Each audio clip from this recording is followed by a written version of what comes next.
And we are live. This is Dark Journalist. Oh, what a fantastic crowd we have out there and the ideas from already tonight. And we had kind of an interesting start there. Mm-hmm. But let's see if the second time around is even better. Of course, tonight I am joined by the lovely Olivia. Hi, everybody. And Olivia, such brave new world with such people in it. Mm-hmm. This is going to become important tonight because Brave New World and Prospero and Pine Gap somehow are all going to fit together in this kind of tapestry of esoteric knowledge and advanced technology and the UFO file. Somehow these things are going to fall correctly together, oddly enough. And it's interesting as well when we get into it because we're going to be looking at some of the not always known things about Pine Gap, along with some surprise connections to it as well, and how it got founded in the first place and the purpose that it serves in UFO development, and a key role there for the UFO file as well. So we're getting a late start here. We're doing 9:30 because we had some weird throttling issues. We got started, but I think everybody is back with us now, and one way or another, we'll get you back. And a couple of things I want to put on record before we even get started is, of course, Bobby Kennedy announced that on October 9th, he's doing an official announcement in Philadelphia for his independent candidacy for the presidency of the United States. And Bobby was running on the Democrat side, but Stepford Biden and his clan, the DNC, all put these strange rules in place in New Hampshire and Iowa, and they try to move them to the end of the calendar and all sorts of shenanigans and treachery. Treachery is the word. Yes. So what we have there is very interesting too, because Biden himself, was doing weird things in pandering to Robert's mother, Ethel, as well during this. And there are all these like weird psychological factors that were involved. But what they were going to do is give the votes that Bobby won, and he was sure to win in New Hampshire, if not Iowa also. But with that insurgent candidacy that he has, what was going to happen was he was going to go ahead and snag those votes. And so they said, hey, you know what? Anything that you win in New Hampshire or Iowa, both those states are just going to go as delegates to Biden. How do you like that? So that was the last straw for Bobby. And I don't blame him, I have to say. He's been completely betrayed. Yeah, exactly. As well as the voters. One of the things I want to put out there also in relation to Bobby and the things that he was trying to get going is he's trying to get his message out there about ending all this funding for the war in Ukraine. And over again, they keep changing the subject back to vaccines and calling him, conspiracy theorist and all this kind of stuff. So I think there's a refocusing in that campaign as well, because all the things, of course, he's very qualified to speak on the whole pharmaceutical issue better than anybody, having sued those people in court. And of course, his book on Fauci, I think, put him on the wrong side. So the ultimate kind of cherry on the top of that was that announcement a couple of weeks ago that Biden and Homeland Security Secretary Mayorkas were not going to give Bobby Secret Service coverage. So that, how much more of a message do you want to send than that? So they had the kind of Get Kennedy thing going on inside that Democrat establishment. As a matter of fact, between Trump and Bobby, it's like public enemy number one, public enemy number one. And between the two of them coming in together to smash that Biden regime in the middle, this is going to be very, very interesting. Now, right off the bat, you have a lot of people on the Republican side saying, oh, this is actually going to hurt Trump because it's going to take from the independent pool. And what they're going to have to do is run a series of polls now that we have these three factors. Forget about DeSantis and forget about all this other stuff. Just run it as a Trump, Biden, Kennedy poll, and we'll get much closer to figuring out exactly what's true in relation to this. But these factors are moving in, and there is a kind of a uniting of purpose, at least we could say, on Bobby's side and on Trump's side, that they both want to get rid of the Biden regime, which is completely unconstitutional at this point, and just letting the country open to this flood at the borders. Now, one of the things that I've brought up, and it comes up whenever there's a strong independent candidate, um, and you can go through history at different times when you've had Ross Perot running, for example, there was a real chance that nobody was going to get a majority of the electoral votes. So you get 270 electoral votes that the president has to win. So if neither of these three candidates win, then that means the election goes into the House of Representatives and they have to vote as the people's representative on who gets to be president. So that is a scenario which I have to say I think is very possible, and that's the thing to watch for. I would say going forward here. For me, this is a very tricky situation, and but I think that there is something just in the kind of pushing back of the extreme Biden DNC action that Bobby's saying, well, I'm running independent. And also for those who are on the Republican side who think, well, he's going to take away independent votes from Trump. Remember, he's going to take Democrats away from Biden as well. So when it all is told, I mean, the polls will tell us a lot about what we need to know there. But Bobby's presence in this race, I'd say, is absolutely crucial. And it's a reason to celebrate that he's recalibrated his sights. Now, the party that he's going to run with, they didn't make that part of the announcement. So obviously on the 9th, that'll be it. My guess is it's going to be the Libertarian Party because they're the ones who are suited up the best in terms of ballot access. You have this No Labels Party, but they were kicking around with Joe Manchin and all that stuff. And we know that Joe Manchin, who's the West Virginia Democrat who talks a good conservative game on a bunch of things and then folds to Biden over and over again. So that's kind of a setup situation. So if the No Labels Party gets stuck with a party hack like that, then that's I don't see that going very well. But the Libertarian Party has always had great access and grassroots appeal. They just have never had a good candidate. And when they started, though, they had Ron Paul, but they just weren't, that was like 1988, and they just didn't have it together. They're much more viable, I would say, now. And a number of their candidates, it seemed like they were just guys who were showing up like, hi, I'm the Libertarian. And for me, Bobby on that ticket with his great appeal and their ballot access makes him a major force in the 2024 race. And it's much better than being under the thumb of the DNC and all that craziness. The question, and it's going to become a key question, is there any possibility that these two kind of alternative candidates, Trump and Kennedy, will the establishment be able to use those factors against each other and then come in the middle? So this is the trick. We're going to have to wait and see how that works out. But my own projection on this is Trump from his side smashing the Biden regime and Bobby from his side smashing it. Seems to me, one way or another, we end up with a good scenario there. But you have to pull off 270 electoral votes. So this thing might go into the House, which would make things rather remarkable. I guess that's better than a bunch of strange mail-in ballots that show up at the last minute. Anything's better than that. Everyone, you are watching tonight Pine Gap UFO File, Ultra Room Secrets Revealed. This is X Series 158, a very special episode diving deep on the esoteric origins of Pine Gap and the advanced exotic technology there utilized in the UFO File. Now, we're going to be taking your questions in part 2 of tonight's broadcast, which we'll do in about an hour or an hour and 15 minutes, somewhere in there. And you can ask those questions now. Before I go any further, Miss Olivia, how's the temperature out there? Good. W.C. Ray said, prepare for the ugliest mess you've ever witnessed.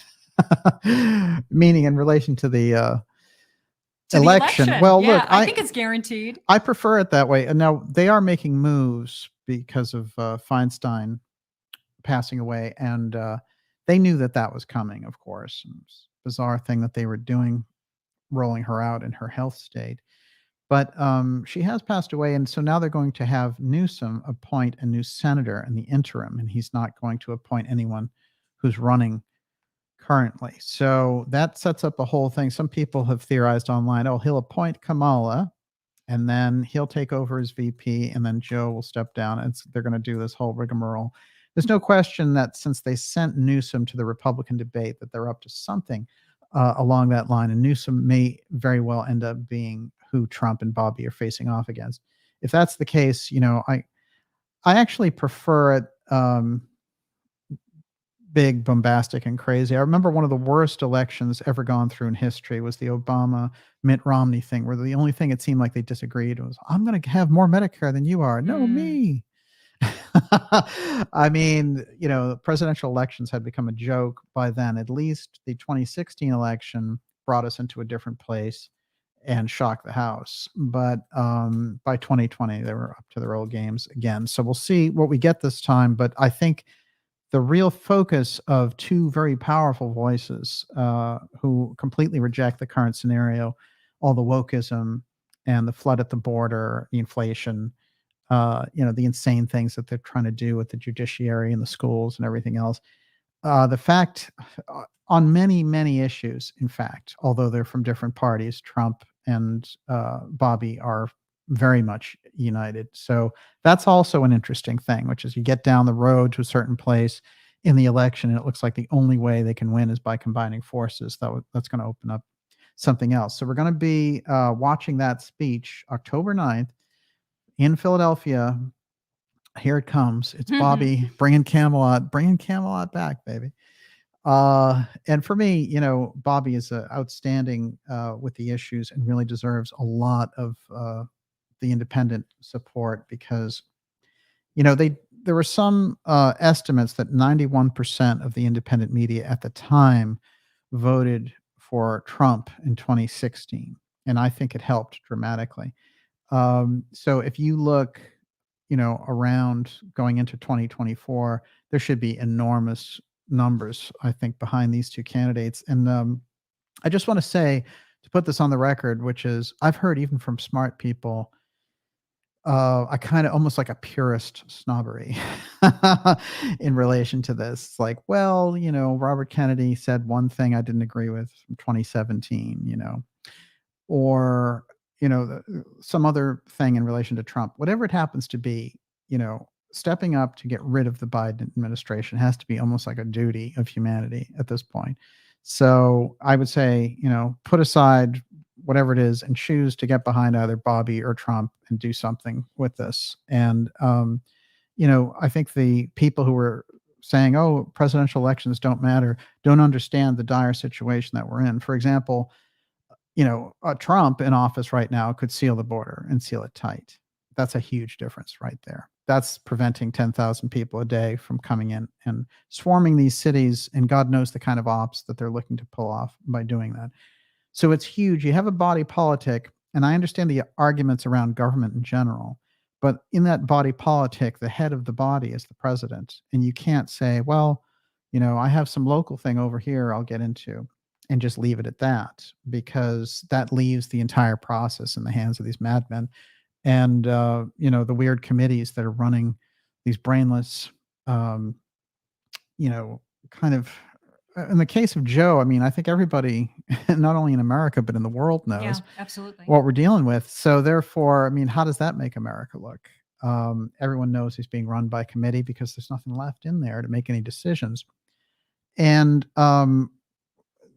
it's interesting about Newsom because the Democrats are kind of foolish in a way there too, because there's one of the worst governors who dealt with the border issue of the pits, and all he knows how to do is tax and threaten martial law during the COVID crisis. One of the worst governors in history, and so if they think they're going to pull off that rigmarole, that's not flying either. So, there's obviously I think there's a deep desperation inside of that structure to figure out how they're going to run 2024 and ultimately do it without pressing the COG button, which, in my opinion, the COG button is hanging out back there waiting to be pushed. And it's that kind of governance, by emergency powers is the only thing that can help this crew, because they don't have the right numbers in order to govern.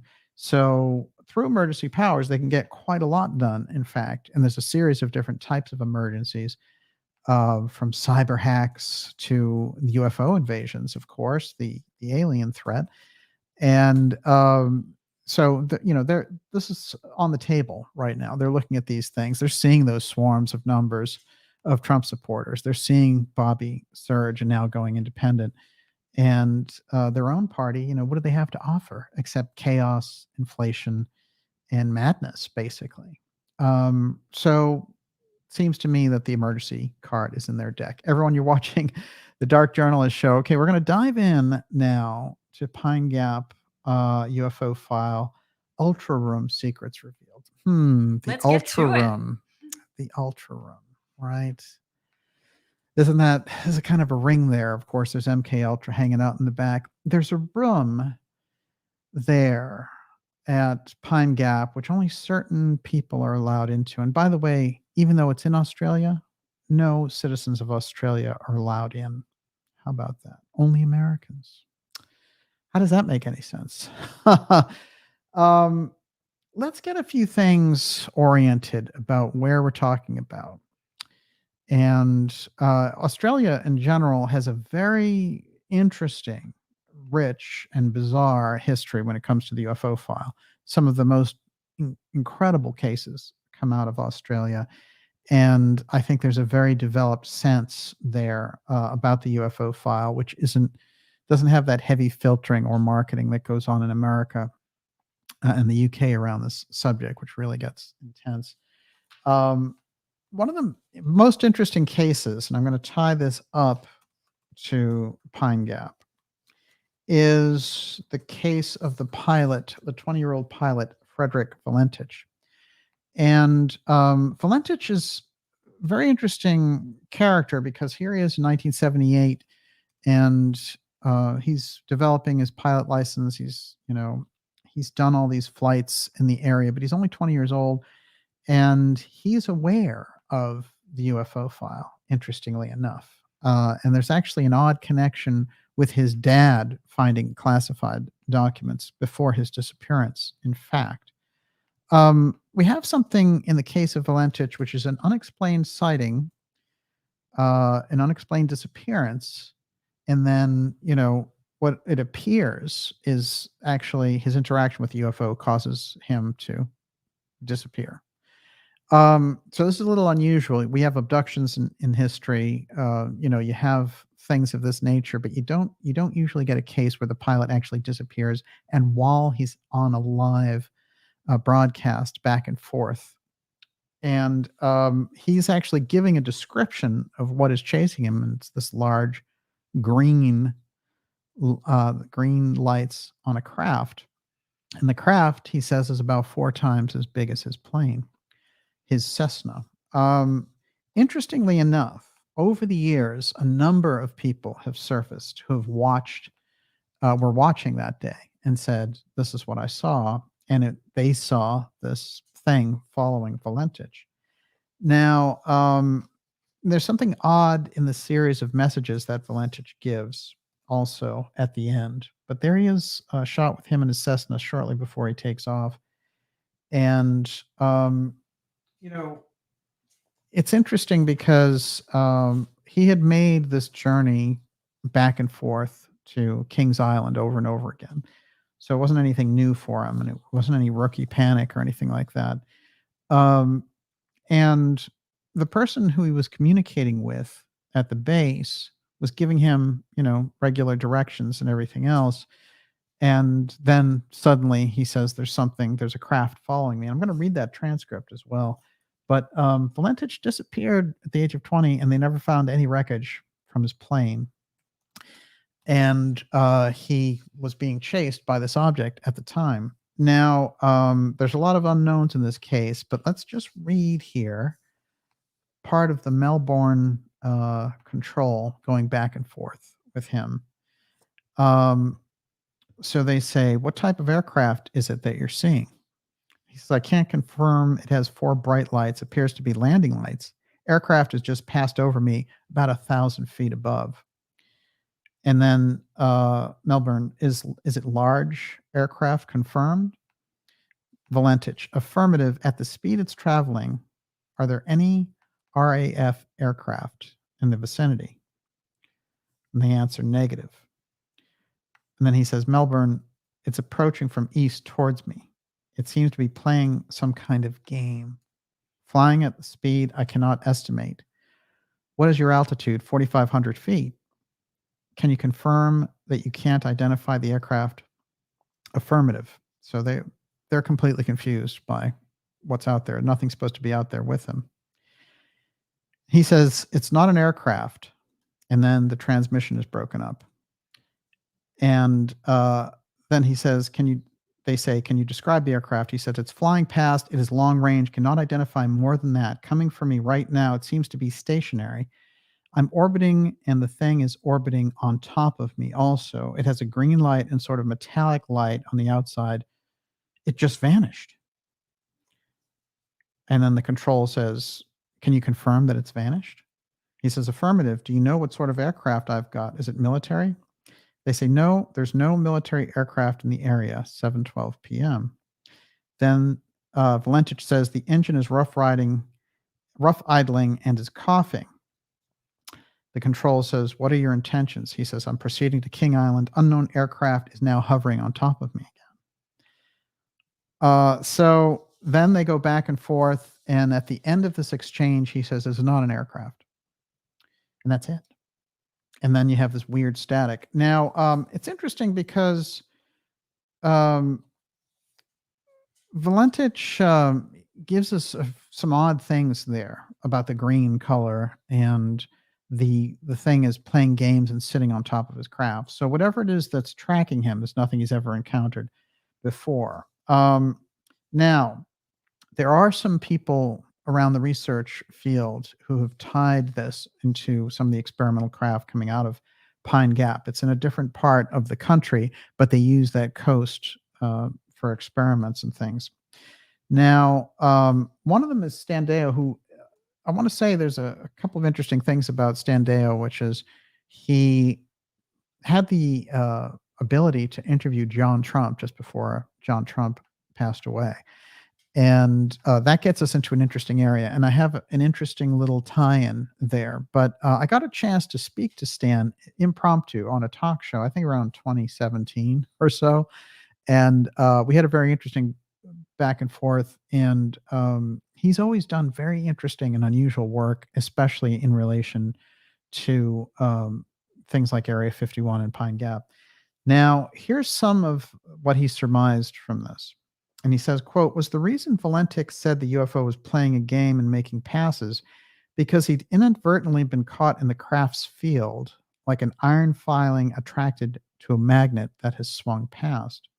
Such an event would have given Valentich the impression the UFO was moving, when in reality Valentich's aircraft itself had been sucked into the field so rapidly through an undetectable uniform acceleration that his plane had passed under the UFO and had oscillated from side to side in smaller and smaller arcs until it finally stuck onto the underside of the UFO. The final metallic noise could have been either the actual contact of the two craft before Valentich dropped the mic, or the radio squeal produced when the high-density electromagnetic field of the UFO inductively burned out his radio, which was transmitting at the time.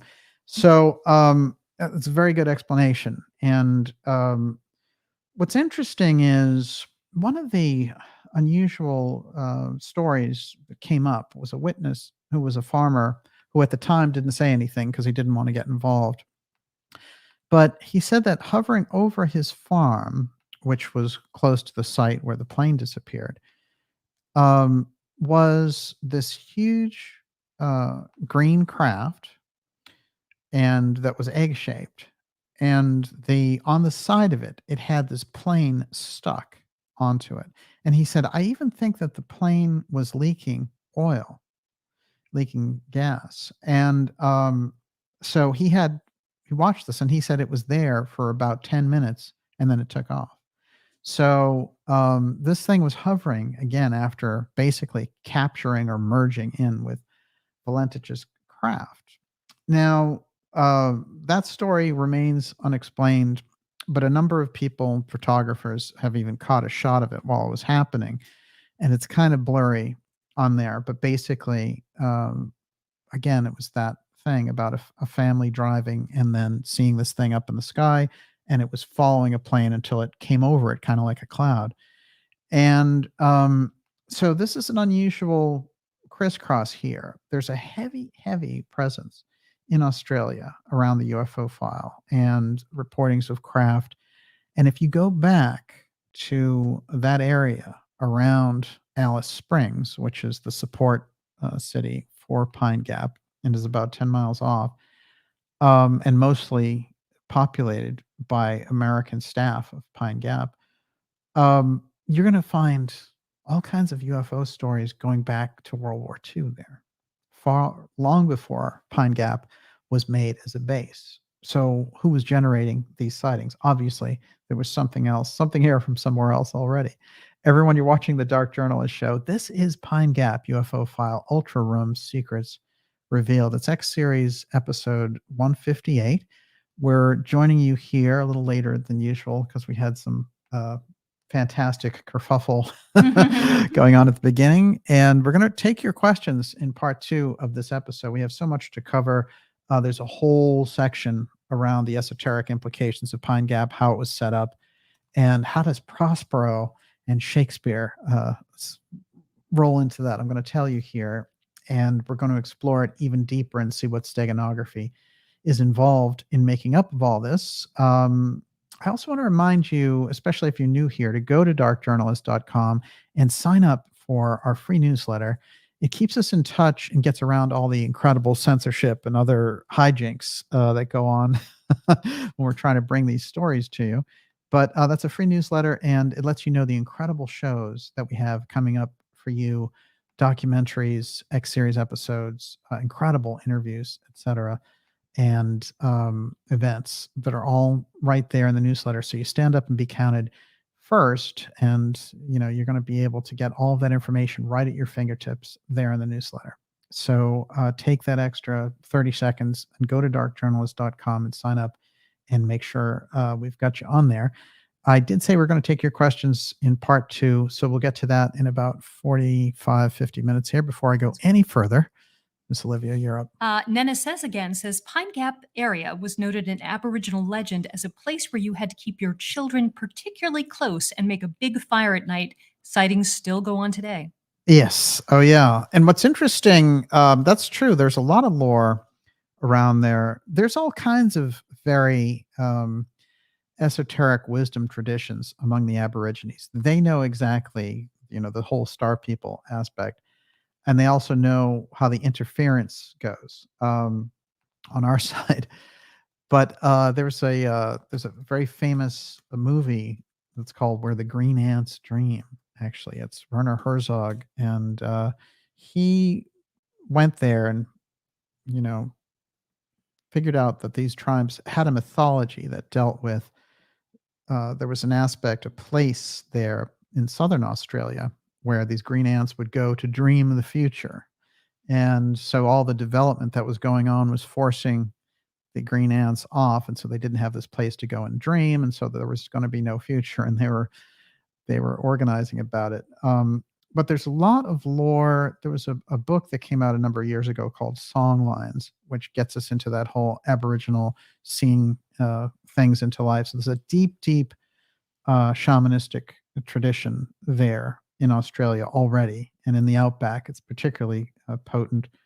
And there's been movies about it that have alluded to it, like Walkabout and things of this nature. But it goes deep. It goes very deep.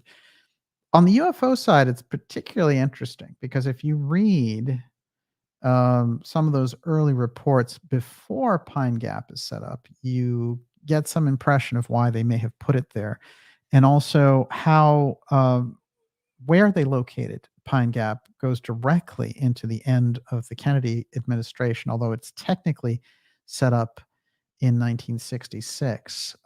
It is the Kennedy administration that is looking to, work with Australia on this. And this is also a very interesting situation because the advanced technology at the time represented by the TFX fighter contracts that Kennedy is looking to give out to a particular defense contractor. And, he's getting all these things. They're trying to blackmail him in one way or another to give it to Boeing or General Dynamics. And there's a huge crisscross there about this advanced technology. And you can't help but wonder, especially with the presence of LTV, which we've gotten into it in a few shows, but LTV, this Ling Temco Vout company, they their major shareholder was D.H. Byrd, who owned the Texas School Book Depository, but they were all about experimental aircraft, and they got the huge contracts once Pine Gap was opened up. So you have a huge crisscross there, and it's interesting that I cited the work of Stan Deyo to start, because Ken Thomas and some of his research also comes up in tonight's episode as well. So we'll get into that. Before I go any further, what do you got out there? Ty Debbins wants to know, DJ, what are your thoughts on the Westall UFO incident in Australia in 1966? Well, this is, this one also, this is a whole school that sees this UFO event and this landing and beings and everything else. And that's all the way back in 66. So there's something significant. I also have, as one of the key cases, the Kelly Cahill case. Let's see how much of that I have here. Oh, yeah, here it is. So Kelly Cahill is just one of the most believable witnesses, and she has tons of supporting witnesses to what happened there. But basically, she's driving, and this is again more on the southern side of Australia, but she's driving and she sees this craft and these beings there, and she has this whole experience with them, including being knocked out. But later, again, we have one of these things where people would say, "Oh yeah, I was driving by and it looked like there was something, I thought it was a plane crash, or I thought it was something else." So people have done it, and they've seen that in relation to Kelly Cahill. Her story was out there, she put it forward, and she wrote one book about it, and then she went back to her life. But there are aspects in that case. There's all kinds of apothegm in that case, but this is just a brief description. Again, the beings that she interacted with, they're like some weird kind of almost like monster version of the Greys. They're not the kind of friendly, bubble-headed Greys. This is a little more sinister aspect.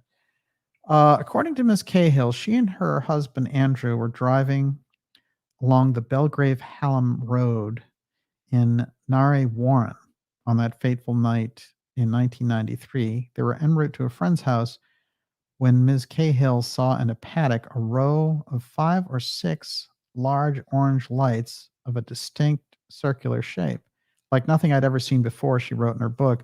When they arrived at their destination, her husband and friends, and eventually Miss Cahill, laughed it off. But about midnight, driving home on the same road, she and Andrew saw what she believed to be the same lights hanging above the road. I could then see that the orange lights were really windows, and I could make out figures standing behind the portals. The object flew off at incredible speed, but soon after they saw it again in a paddock on the side of the road. Miss Cahill said, after that, Miss Cahill's memory went blank, like a cut to a scene in a film, and their car had traveled several hundred meters down the road without them knowing. In the days and weeks that followed, she claimed to find strange marks on her body, including a small triangular wound below her navel, and began experiencing stomach pains and night visitations from tall black-hooded figures with lightly glowing red eyes. So she goes through a experience of recapturing her memories, and then there are other witnesses to support what happened there.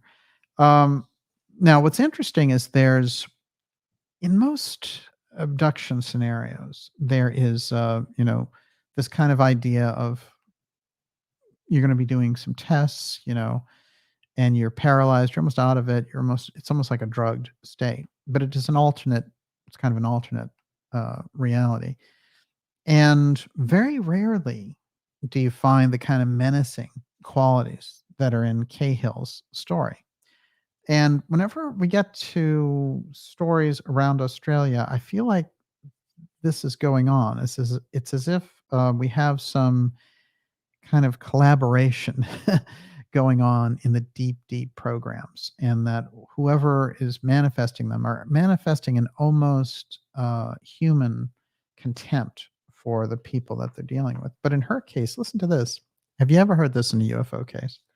Tall, thin figure appeared in front of the object when she was driving by, and she got out of her car to look at it.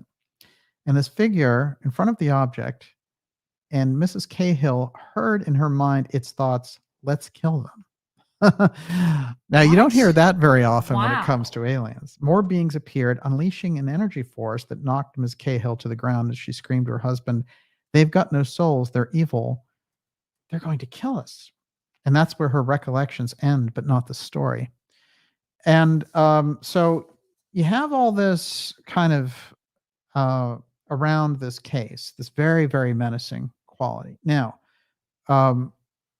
I would say maybe 1% of all abduction type scenarios when it comes to the contactees and all the rest of it have anything like that. So there's something very unique about Cahill's case, and also the figures themselves. They seem more hybridized than the normal kind of gray character, although some of the characteristics are intact.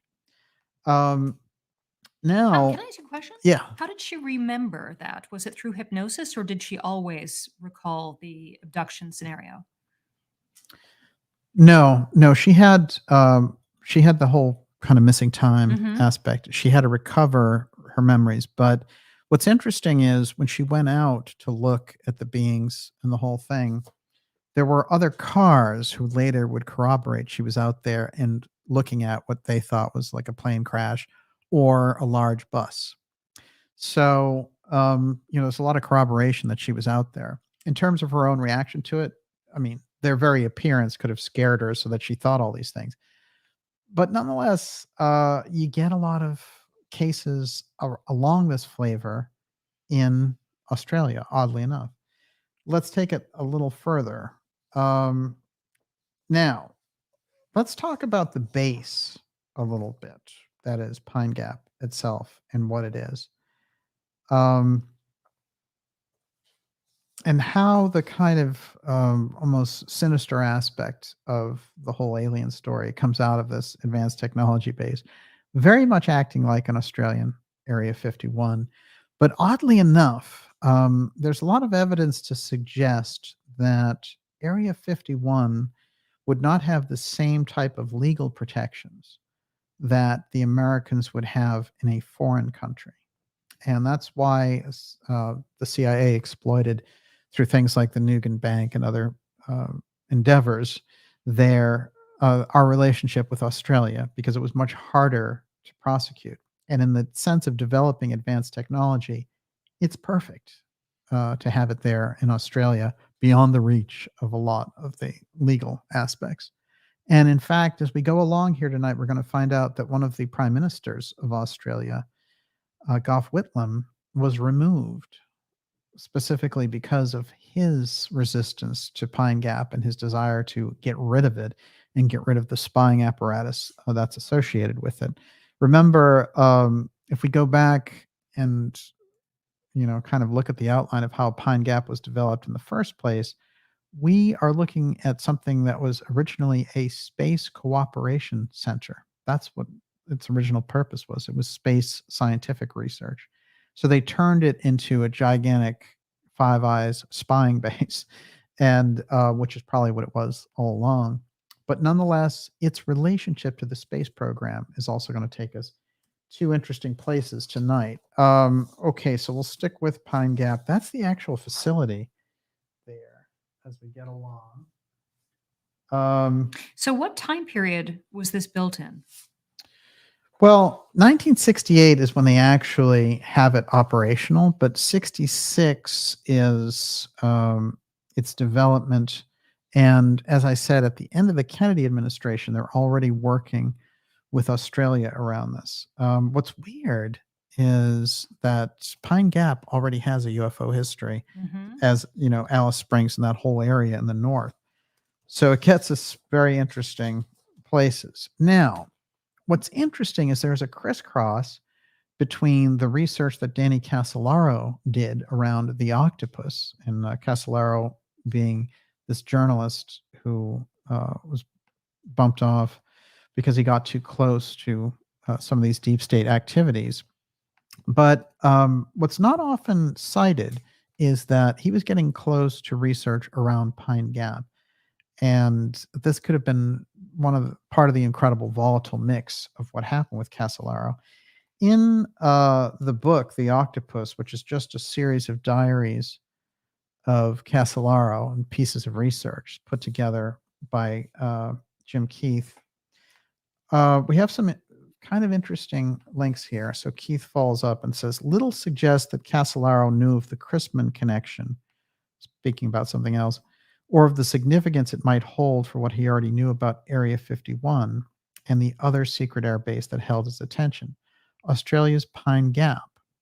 Pine Gap is the top secret American underground base located near Alice Springs in the Northern Territory of the Land Down Under, officially known as the Joint Defense Space Research Facility. That's a really kind of beneficent name. You wouldn't think anything bad was going on there. It's so benign. It was built in '68 officially to share program data with the Australians. Intelligence defector Victor Marchetti, and this is a guy who was deep in the CIA and just couldn't put up with it any longer and made it to the other side. He served in the CIA director's office from '66 to '69, now acknowledges that he co-authored the secret agreement between the agency and the Australian Department of Defense on the establishment of Pine Gap. Officially, it monitors spy satellites and intercepts and decodes broadcast communications between foreign powers. According to Marchetti, Whitlam, the prime minister, was rousted after his public complaints about intelligence agency deceptions over the tragic U.S.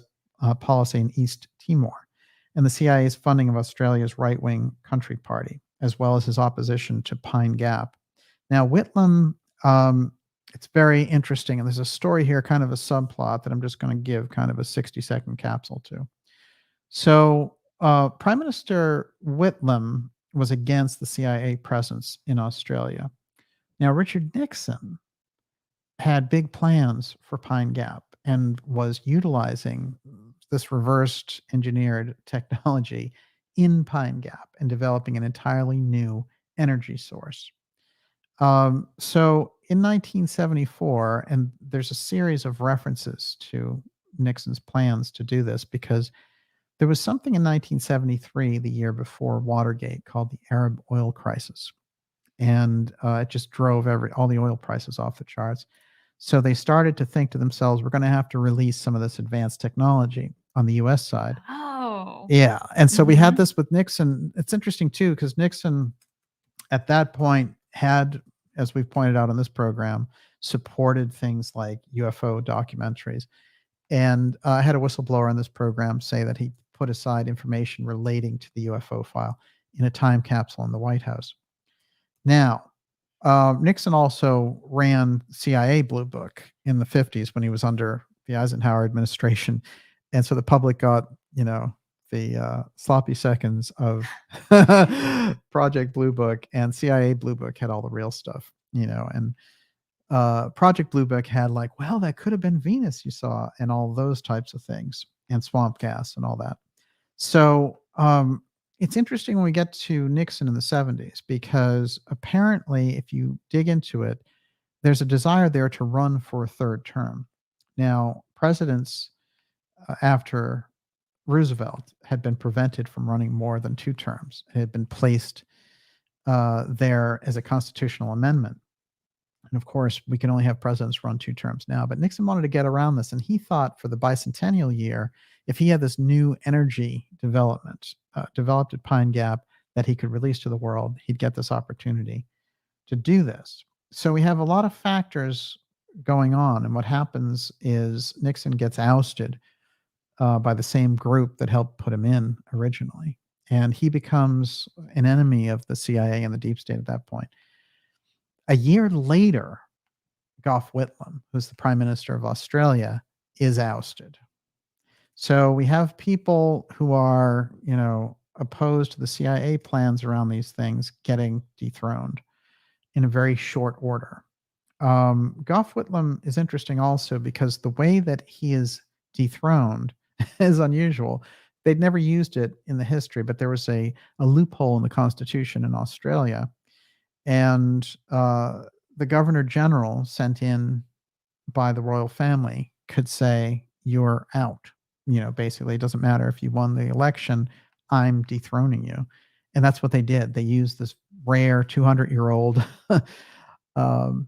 loophole in order to get Whitlam out. So something very tense was going on there in relation to the UFO file. And that plays into kind of a crucial period in the 1970s for Pine Gap, which brings us to the next piece of this. So when we get some of the characters around, those who did the early exposés on Area 51 and things, they were pointing out Pine Gap. And in Castellaro's case, he never got to give us the full picture on it, but he was already on to that in 1988.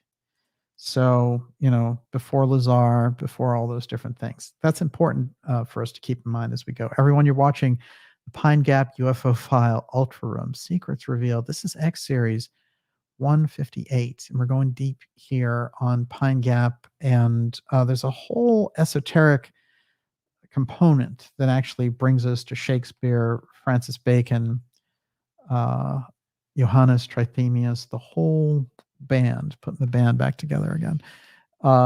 And basically, what we're going to find out is that a lot of the mystery school steganography that's used and utilized to hide these secrets over the ages got re-adopted when we got to the 20th century and into the 21st century we're at now, by these groups on the intel side using the steganography for advanced technology. So there's a gigantic crisscross there.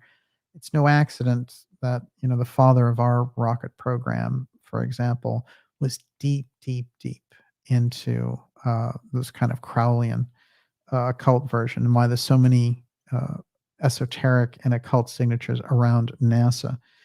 We're going to be taking your questions in part 2 of tonight's program in about a half hour or so here. Before I go any further, Miss Olivia, you're up. THP3 Free, what evidence does DJ have of Nixon's new energy systems? Yeah, I'm going to read a quote from that, but I did a series of episodes on Nixon and Pine Gap when I started the X series. So, but there's a number of sources cited. It was in the air. It was in headlines in UK and Australian newspapers, and it was like Tricky Dick is up to something down here at Pine Gap. And no, they don't say, hey, he's redeveloping UFOs, but he is developing a new energy source to get around this oil crisis. Well, if you put some of these things together based on what Nixon was doing at the time, you get a much better picture for it. By the way, that relationship that we disclosed about Trump and Nixon, which eventually by 2020 hit the front pages, we were already reporting on that in 2017 and 2018. And that deep relationship is another piece of why Trump is such a persona non grata around all this, because there's a number of different links that show him moving in the same spheres and having the same levels of knowledge as the people around this deep state UFO file aspect. That's a big problem for them in dealing with him, who they don't regard as trustworthy, or in their circle of secrecy. So you're going to find that in relation to Trump specifically, and oddly enough, in some of these early reports around Pine Gap, it is Stan Deyo mentioning who? John Trump, without knowing that eventually his nephew is going to be president or anything like that. But the fact that we know that John Trump is around the UFO file through the research that we did around Vannevar Bush being his protege. And when you bring in some of these aspects, so often when you get around the UFO file and you get around the Tesla work, which John Trump was sent in to review by Vannevar Bush and the FBI, you're looking at a crisscross. This is why understanding X technology and X steganography is so crucial. When you get into what the X technology is, you don't have to say, well, I believe in aliens or anything like that. It doesn't matter. because whatever that X technology is, it exhibits these characteristics. Here are the characteristics that it exhibits. And there's no question that the things that Tesla was able to do completely without extraterrestrial help fall into that X technology category as well. The problem for the UFO file and why the X technology sits in the UFO file is when these sightings happen, and I went through a number of Australian sightings, very much like American sightings when it comes to this apotheum thing. The thing that they're developing and redeveloping is that apotheum effect inside of the UFO technology. That UFO technology is unpredictable for them. They've brought it to, a very advanced level, but I believe that there's something deep in the apotheum that has a quality that makes it very difficult to aim with, for example, or always get 100% results. So this apotheum memory of this advanced technology in ancient times goes all the way back to the stories of Atlantis and the two-eye stone that Casey gives out, which, believe it or not, come up tonight. All right. Tonight, let me tell you, there's no holds barred on this, because you've got Pine Gap, you have Shakespeare, you've got Aldous Huxley, you've got the UFO file, you've got John Trump. I mean, it's it's deep. No wonder they try to shut the show down when we started. I'm not surprised. I want to remind you, of course, especially if you're new here, to go to darkjournalist.com and sign up for a free newsletter that keeps us in touch through the kind of heavy de-amplification censorship that we've been seeing. But of course, I always say, whatever the different social networks do, we're just going to come out and keep on those platforms as long as they're available. But a sure way to make sure that you get all the incredible shows we have coming up for you directly is to go to darkjournalist.com and sign up for that newsletter. It's a free newsletter, and it keeps us in touch. Absolutely crucial. Before I go any further, Miss Olivia, you're up. Karen Carpenter wants to know, is there occult significance to the name Pine Gap? Yeah, you're going to be very pleased asking that question. And if we answer it in about 15 minutes, it'll be perfect timing. Okay. But the whole Prospero, Ariel, and some of the key aspects going on in their speech gives us that. And it comes directly out of Shakespeare. And there's a lot of incredible crossover with the advanced technology and Shakespeare. And I've pointed it out, but tonight we're going to go even deeper to show how that steganography aspect comes in directly from these mystery schools and from the Rosicrucian aspects and schools in that Middle Age, the period of the Middle Ages. But it goes all the way back to the Book of the Dead and, Atlantis and into that period. So we're looking at something that's very old. So the way that we translate it and how it survives centuries is really fascinating. But you can see very direct fingerprints of these groups operating when it comes to things like the advanced technology. For example, the first major satellite that Australia launched out of Pine Gap was the Prospero X3 satellite. And, they lost contact with it in 1973, but it's still out there. Well, they say they lost contact. Yeah, that's the interesting thing. But I will say that Shakespeare and the Tempest and the excessive use of Shakespeare in Brave New World comes up tonight as well, because again, we're into that pointing out the advanced technology part. And how do you do that if you're on the inside? Well, they used Shakespeare, and we're going to see exactly why they did that. A couple of quick things I want to put on the map here is exactly where we're talking about. And of course, if you've ever taken a look or spent any time, Australia, absolutely beautiful in the outback in particular. But there's a section in that northern territory called Wycliffe Well, which is the absolute epicenter of UFO activity in Australia. And as you can see, it's right above Alice Springs. And if you go, about 10 miles from Alice Springs, you're in Pine Gap, and Alice Springs is home to, of course, the support crew for Pine Gap. So all your major players at Pine Gap, that's where they live.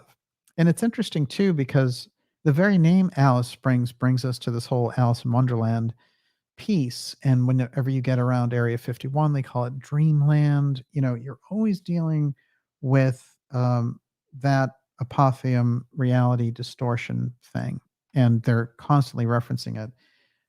There's definitely a reason for that. As a matter of fact, if you travel through the work of Thomas Townsend Brown, there's that remarkable story of him very young in 1930 going to Cuba on a secret mission and being sent to meet with this millionaire on this yacht. And the millionaire comes out, and in a glass case, he has the original version of Lewis Carroll's Alice in Wonderland. And, he's absolutely fascinated to look at it. And he says, is there a reason it's in the glass case? He said, well, if this yacht goes down, this version of Alice in Wonderland survives.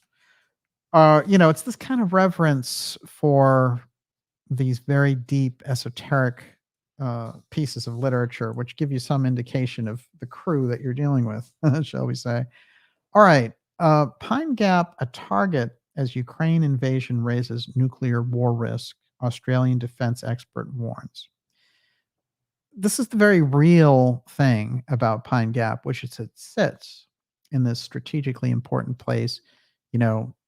There's such easy access there for some of our, what are becoming less than allies, but less than enemies, China. And, this whole idea of this base as this incredible eavesdropping facility. It has this incredible reputation. But just to say it's a spy base doesn't get anywhere near to the importance of Pine Gap. Quote, a humiliated Russia could be driven closer to China in a grand coalition, former Joint Intelligence Organization director says. And this is where they're taking a lot of this, which is just on a factual basis. It's an incredible target because of its ability to eavesdrop on and support all of these military intelligence ventures. And it's sitting there right in Australia for them. Now, before we go into the ultra room aspect of Pine Gap, which I think is quite fascinating, and also the fact that they don't allow Australians into Pine Gap, only Americans. How does that work? There's another UFO encounter around Australia I want to get to, and that is in Adelaide. A Perth family say they were terrorized by UFO, which picked their car up from the road. Police said that they were taking the report seriously after investigating damage to the car, which was covered in an ash-type substance. Truck driver and a car driver also witnessed a bizarre event after being chased by a UFO along Ayr Highway just inside the Western Australian border. Miss Faye Knowles and her 3 sons were driving towards South Australia when they first saw the glowing object at about 2:45 a.m. yesterday. They told police they had watched it as it chased the truck and car, which were traveling in the opposite direction. It apparently picked the car up off the road, according to witnesses. It quite violently forced the car back down the road with such pressure that one of the tires was blown. While this was happening, the family said their voices were distorted, and it was as if they were talking in slow motion. Wow. So, you see, it's very interesting because if you look at these cases, there's very active reality distortion pieces that are going on. But what's fascinating about a lot of the cases that we're going at in relation to Australia is witnesses. Other people are seeing what's happening to these people. But picking up a car off a highway, that takes a lot of guts. Mrs. Knowles told the police that the UFO turned the car around and placed it back on the road, facing it in the opposite direction. Wow. Unbelievable. Once they were back on the road, they had jumped out and fled into the bush where they hid for some time before going back and changing the wheel. They reported the incident to local police. So there's a number, I picked up on something like a little over 30 cases that are like this. And Australia is just rife with heavy, heavy duty. The question is, you know, uh, I'm sure there's off-world UFO activity in Australia, but I wonder how much of this responsibility is Pine Gap using this advanced, redeveloped technology and doing these different things with it. Because in some of these cases, a UFO picking up a car, I mean, it's hard to say what was really going on there. Um, but I think that the levels of reality distortion and things that are taking place sound to me like experiments in reversing the technology and to see what it can do and how they can pilot it, etc. Let's go a little bit further into the Ultra Room, shall we? Everyone, you're watching the Pine Gap UFO File, Ultra Room Secrets Revealed, X Series episode 158. It's great to be with so many of you here, and thanks for sticking with us through the tech wonderland at the beginning. It's worth it, I can tell you that. How do we know it's called the Ultra Room? Well, it got leaked out. Okay. Isn't that interesting? By a whistleblower? I'm going to read the story. Mm-hmm. The room inside Pine Gap, no Australian could enter, bar one. An old diplomatic cable uncovered by Privacy International has confirmed the existence of a secret room in America's Pine Gap. Spy House. This is the Sydney Morning Herald, by the way. The story is originally from 2018, and then the Ultra Room's story, 2018, 2019, a bunch of stories came out, and then nothing. It calls into question a claim made at the time in March 1985 by Defense Minister Kim Beazley, who said the government was fully aware of everything that takes place at Pine Gap near Alice Springs in the Northern Territory. In fact, Australians were not allowed to enter except for one time when Bill Hayden had a look. So the room itself, there are rumors about the things that take place there. And basically, what we hear about it is something along the line of psychic experiments taking place in interacting with technology. Now, people, probably the idea that has been played out there is that people are getting the idea that this is ET technology they're interacting with. When you get around the UFO file, you often find that there's some kind of psychic component in relation to it. So, for example, that when they are doing things of re-examining or trying to reanimate this technology, they're not able to get very far. And that what they've figured out over time is that it takes some process of operating these things psychically. And that's the program that they excel at Pine Gap. But the Ultra Room also maintaining its ultra secrecy, the entire facility is under American control, but it is part of Five Eyes. So they are constantly sharing this depth of information, Australia, New Zealand, the UK, Canada, and the United States. So in terms of, secrecy, they can say, oh, well, for purposes of the intelligence that we're doing, this makes perfect sense. That is a shot of Alice Springs, by the way. Just absolutely incredible. Beautiful Look at that shot. sky. Isn't Incredible. it? I mean, just the entire, you're in a different universe when you're there. Now, what I want to do is try to figure out how this advanced technology aspects relates to the UFO file directly inside. And I'm going to use a couple of quotes, one of them from Timothy Good, was a really fantastic UK researcher. And we actually did the last interview with him before he retired for health reasons, but I'm sure he's still out there and he's done remarkable work. But he has a quote from John Lear in his book Earth. And I find this interesting. And of course, Lear, there's a lot of ups and downs in terms of the information he's provided. But nonetheless, he was around a lot of these things. And here's his explanation for Pine Gap, which I found very interesting. Quote, speaking to Timothy Good, John Lear, we set up operations in Pine Gap, Australia to preclude any prying eyes figuring out what we were up to. We regularly eliminated with extreme prejudice anybody who was part of the operation and made the least little tiny threat about disclosure or dissatisfaction with the operation. Any space mission that included Mercury, Gemini, Apollo, Mariner, Voyager, Clementine, and all the rest, all the data initially came transmitted to Pine Gap, and it was relayed to JPL or wherever after sanitizing it. We had a little trouble with amateur radio operators, but we figured out how they were able to intercept these signals and managed to deal with that. Paul LaViolette also learned about Tom, who's this whistleblower from Pine Gap, about rumors indicating that the world's first satellite was launched not by the Soviet Union in 1957, but by the United States in 1941 using a modified V-2 rocket. He also indicated that independent of NASA, the U.S. Air Force has its own shuttle fleet, allegedly launched from Johnson Island Air Force Base in the Pacific Ocean.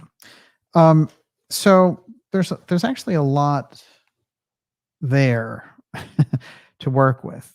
One of the interesting things is this idea of an earlier satellite has a lot of support to it. And the idea of Sputnik and the whole outrage about it and all the rest, it involves something related to Lloyd Berkner and the International Geophysical Year. In fact, Lloyd Berkner, who's this eminent scientist and astronomer in that period, he was somebody who had been to Antarctica, and he had been there for 2 years with Admiral Byrd. And he decides in 1956, we're going to do this International Geophysical Year. I've pointed out before that it is, in fact, Berkner who not only heads up the Robertson panel looking into UFOs, but he's the person that President Kennedy is going to meet at the Dallas Trade Mart. Along the way, he's assassinated and never makes it. But if you look at the itinerary of what they're going to do, it's very interesting because he's going to hand a flag to Berkner. And according to Berkner's notes, it's going to make some staggering announcement that will stagger international news. That's the way that he put it. So it's interesting when we get around this idea of the satellite, that Berkner's the one who comes out and says, hey, the Soviets did this. They knew, they were well aware that this was going to happen, and they already had their own stuff up there. That's what I think is interesting that comes out of that. And when you look at some of the early secrecy around setting up Pine Gap, to me, this, we're starting to get very early indications that before it was set up in earnest in the 60s, there were other activities going on there. But let's back that up a little further. So this is the Stan Deyo section, and I think that Deyo, it was interesting because he was right in the heart of it early on. So he understood the Tesla aspect, and he understood there was a UFO aspect going on. So he's an early adopter, early 80s period. But there's a shot of him with John Trump discussing these things before Trump dies. I think this is 1982. And Trump is talking about this advanced ability. And also in their conversation, Deyo quizzes him about going in to check out the Tesla papers. And you can see he's reluctant, Trump, to share certain things. And I've always felt the cover story of John Trump saying, well, there was, there were a lot of ideas in there, but nothing scientifically useful, was a lot of bunk. Also, if we go into that history, you're going to find that a number of these trunks that were associated with Tesla when he died will disappear straight up. And that there are facilities that are in Croatia that are still, making family claims, trying to get that stuff back from the FBI, and it's not even clear that it's the FBI that has it. Let's put this on the record about Tesla. Quote, many of Dr. Tesla's incredible contributions to the world of physics remain to be revealed to the public for security reasons. If he had only known that what a horrible misuse would be applied to some of his most promising ideas.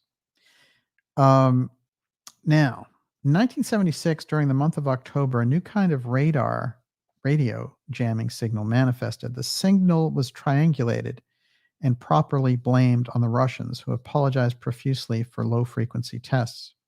Those low frequencies were in the range of 143 kilohertz. And it's interesting because, he goes into a lot of the science around those. About this time, according to a report filed in June of 1978 by Edward Campbell of the London Evening News, the Russians had a nationwide hunt going on for anybody who had ever known or met Nikola Tesla. Think about that. Absolutely fascinating. According to the same source, early in 1977, meteorologists reported an extraordinary blocking effect extending down the west coast of America and similar iron curtain on the east coast, along with the Polish border up to Finland. These blocks stopped the normal circulation of the weather. So the weather warfare aspect, when we look at the things that have happened in Maui and some of the things we try to figure out now, this weather control, weather manipulation aspect has been going on for a long time. In fact, it's LBJ who bragged in 1962 about the person who controls the weather is going to control the earth. As VP, he's saying this. So, this has been out there. And so the acknowledgement of it and the kind of stonewalling that's gone on around it, now it has to be kind of measured into anything when we have these disaster events that some of them very easily, could very easily have been created. Now, I'm going to just mention this connection of Ling Tempco Vout with Pine Gap and how it's put in the original research literature around this.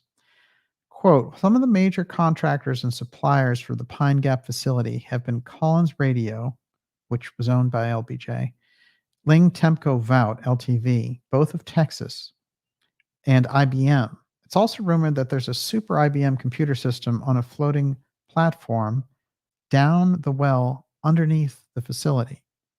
That rumor, that's from 1980.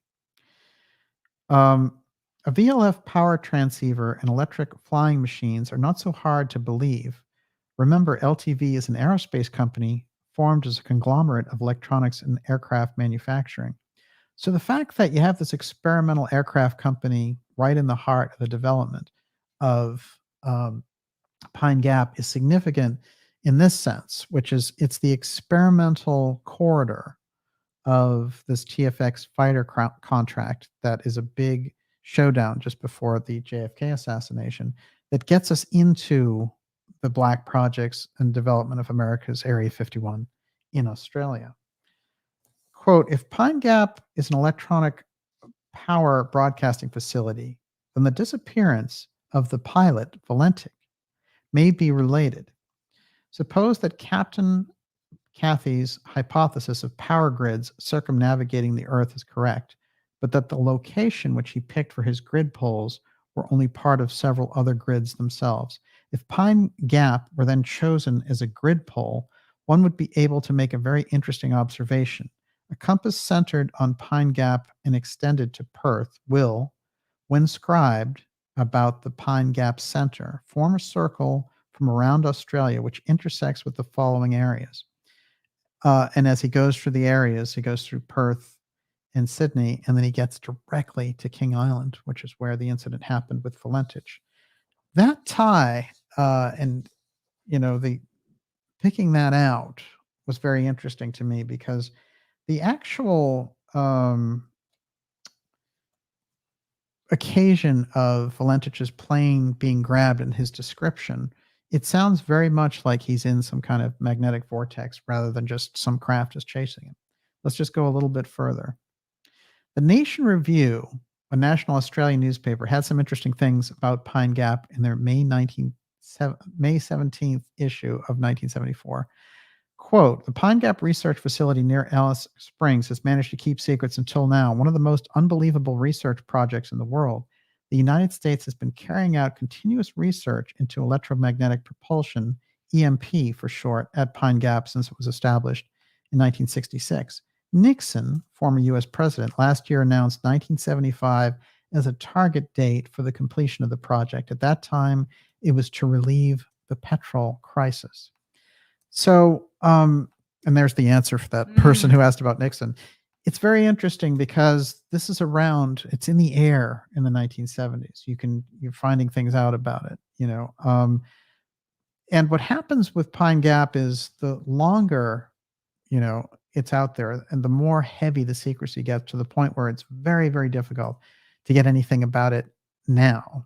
But what you hear is when people are having these kind of heavy duty UFO sightings, what they're seeing are blue lines and green lines coming out of the facility at night and extending out and looking almost like they are UFOs, but they are thin lines in the sky. So obviously the next level of that technology and what they're doing in relation to it. So let's go a little bit deeper about other authors who are looking into the same mystery. In this case, again, we go back to the Ken Thomas Octopus book. This is an interesting quote, and then we're going to jump from here into Prospero, and then we're with you, Miss Olivia. Sounds good. How are you doing out there? Good. Excellent. All right. Pine Gap, the top secret underground American base located in Alice Springs, Australia, officially known as the Joint Defense Space Research Facility. Pine Gap was built in '68 as a means of sharing space program data. We have to remember that the entire facility is set up as space processing. That's what its root goal was originally. Now, this is interesting. Casellaro, who, as we mentioned earlier, got bumped off for getting too close around this whole octopus research he was doing. He finds connections from Pine Gap through Michael Riconosciuto. And Riconosciuto was like his major whistleblower for everything that he discovers. Castellaro's interest in the UFO world began when Riconosciuto who had a proclivity for flights of flying saucer fancy going back at least a generation. After Castellaro's death, he told one computer magazine that Danny learned nothing more than what one of the two intelligence agency factions wanted him to know in order to embarrass the other faction. This is important because it gets us into how does information filter down to us even through whistleblowers. One faction was called Aquarius and had a leadership subgroup called MJ12. Riconosciuto even told one writer that he'd witnessed the autopsy of an alien body. This is fascinating because those whole stories about alien autopsies and things like that reach this crescendo in the mid-90s, and they do a Fox special and all the rest. But back here in the 1980s, you have Riconosciuto sharing this stuff in the background to Danny Casellaro, who is bringing forward information about Area 51 and Pine Gap really before there's anything in depth on the record about them. So it's important for us to keep in mind there's already a trail very early on about these things, so that by the time you get to the 90s and all the exploitation that's going on around the UFO field, you've already got what is ostensibly the real kind of intel track. Of course, Riconosciuto, when we went into his history, we did an episode on him last year, and his dad was partners with Fred Chrisman, who is there at the birthplace of the UFO wave at Maury Island. And there's a whole piece here that connects his dad with some of the heavy duty deep state action. And it's interesting because, of course, after Casellaro dies, Riconosciuto is he goes to prison, and he was in there for decades, got out briefly, and then was put back in, and now apparently he's free again, but he's not talking anymore. And he must be, I would say, in his early 70s now. But I think there's an incredible kind of transparency piece there going on with some of the things that Riconosciuto is sharing. But if you look into that background of his dad and Chrisman, it's pretty remarkable, to say the least, because there you have somebody who's on the inside of that track around Intel and the UFO file. Okay. Let's look at some references to Pine Gap. Now, I want to say this, that about 5 years ago, I talked to a Pine Gap whistleblower. And for one reason or another, her story, we were not able to broadcast it, but I can tell you what took place. So she worked at Pine Gap, and at a certain point, they had seen a number of craft that were coming in directly from space into the atmosphere. And she said that all the reports that she did on this, they asked her to alter basically what she was seeing, and then they had her use as the symbol for all the reports the letter X. This is like the ultimate X steganography reports she was putting together. But she said they were tracking, all kinds of craft that were coming in.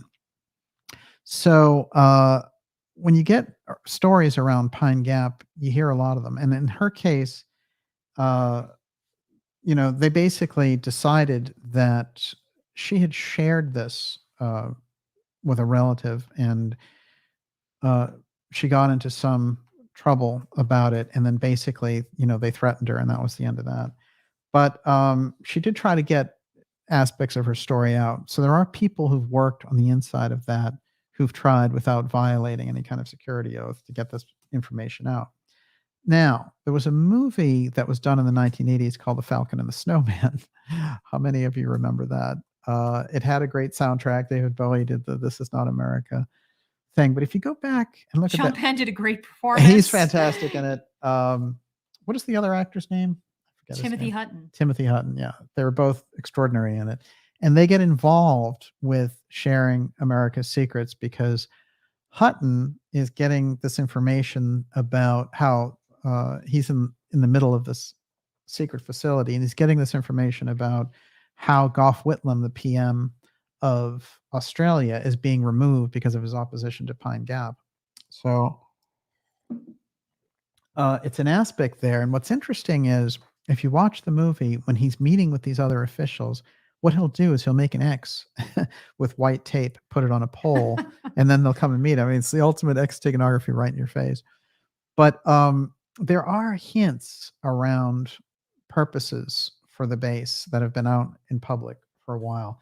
One of the strangest, and I know Olivia is going to like this one, has to do with something. I brought this up once, and it has to do with merino sheep. And I'll tell you why this is so interesting. Merino is the code name for the base, Pine Gap. That's come out through people who worked there and then eventually became whistleblowers.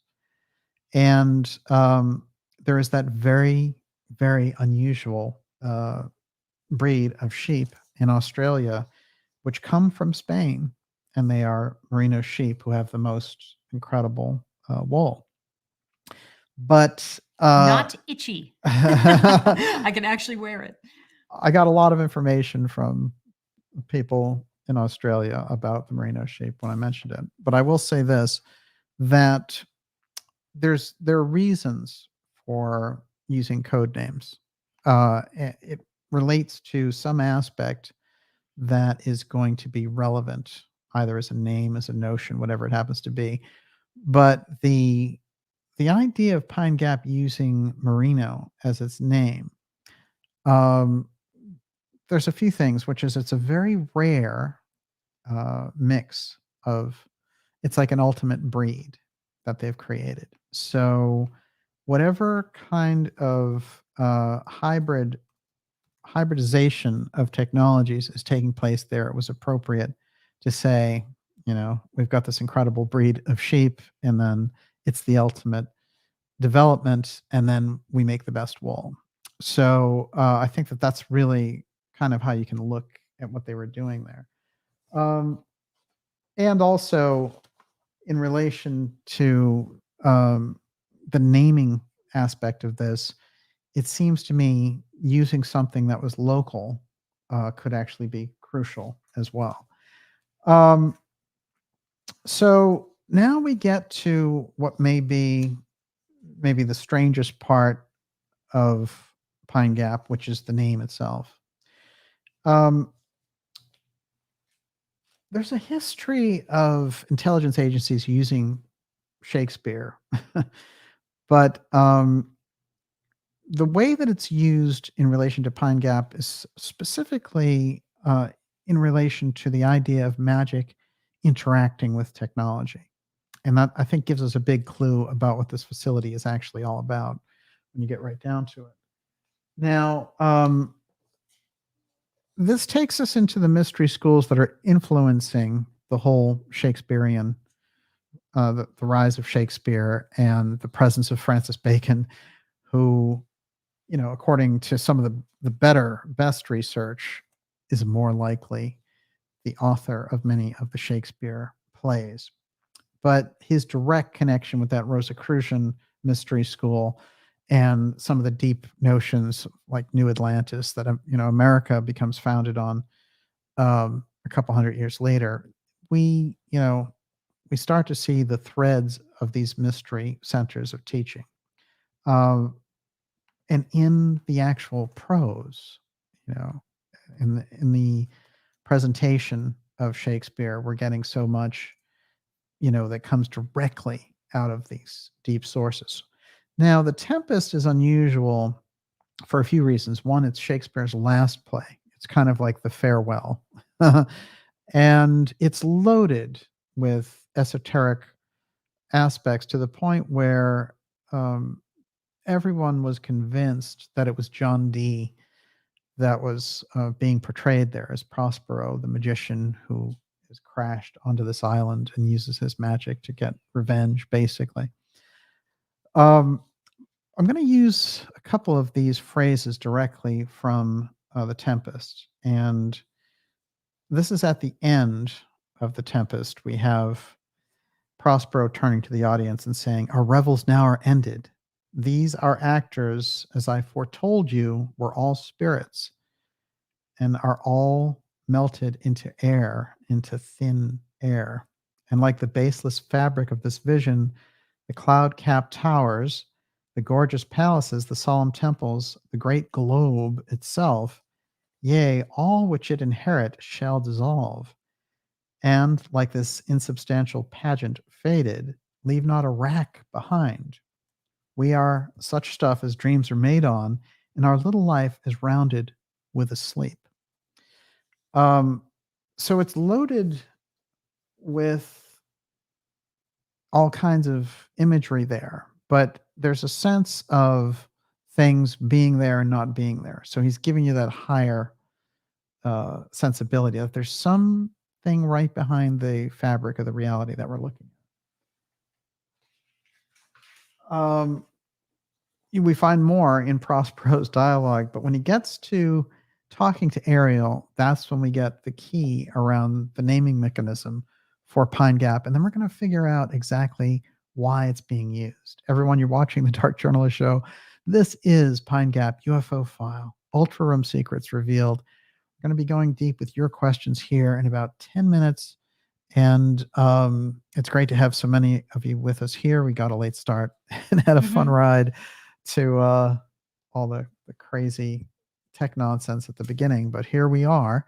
I want to remind you, especially if you're new here, to go to darkjournalist.com and sign up for our newsletter. That keeps us in touch and is this remarkable key around getting around all of this kind of insane censorship that we've been under. And of course, others have suffered even worse than we have. Bobby Kennedy is incredibly censored off this platform and others. And so if it can happen to him, hey, it can happen to anybody.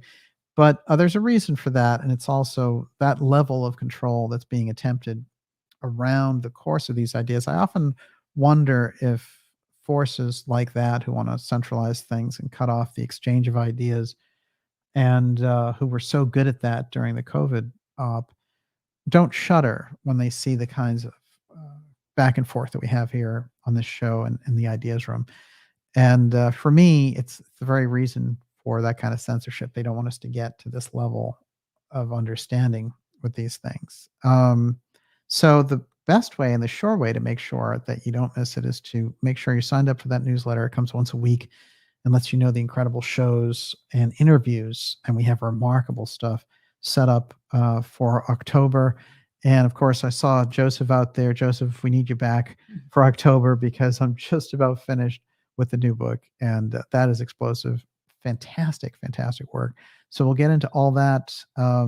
Gigi Young and just fantastic guests coming up, remote viewing and all sorts of fascinating topics coming your way. Make sure that you're on that newsletter list. Yes, Miss Olivia. David Termina says in The Falcon and the Snowman, TRW, the real-life primary tech conglomerate in charge of ballistic missiles, was the firm being spied on. Their headquarters was built in the shape of an X.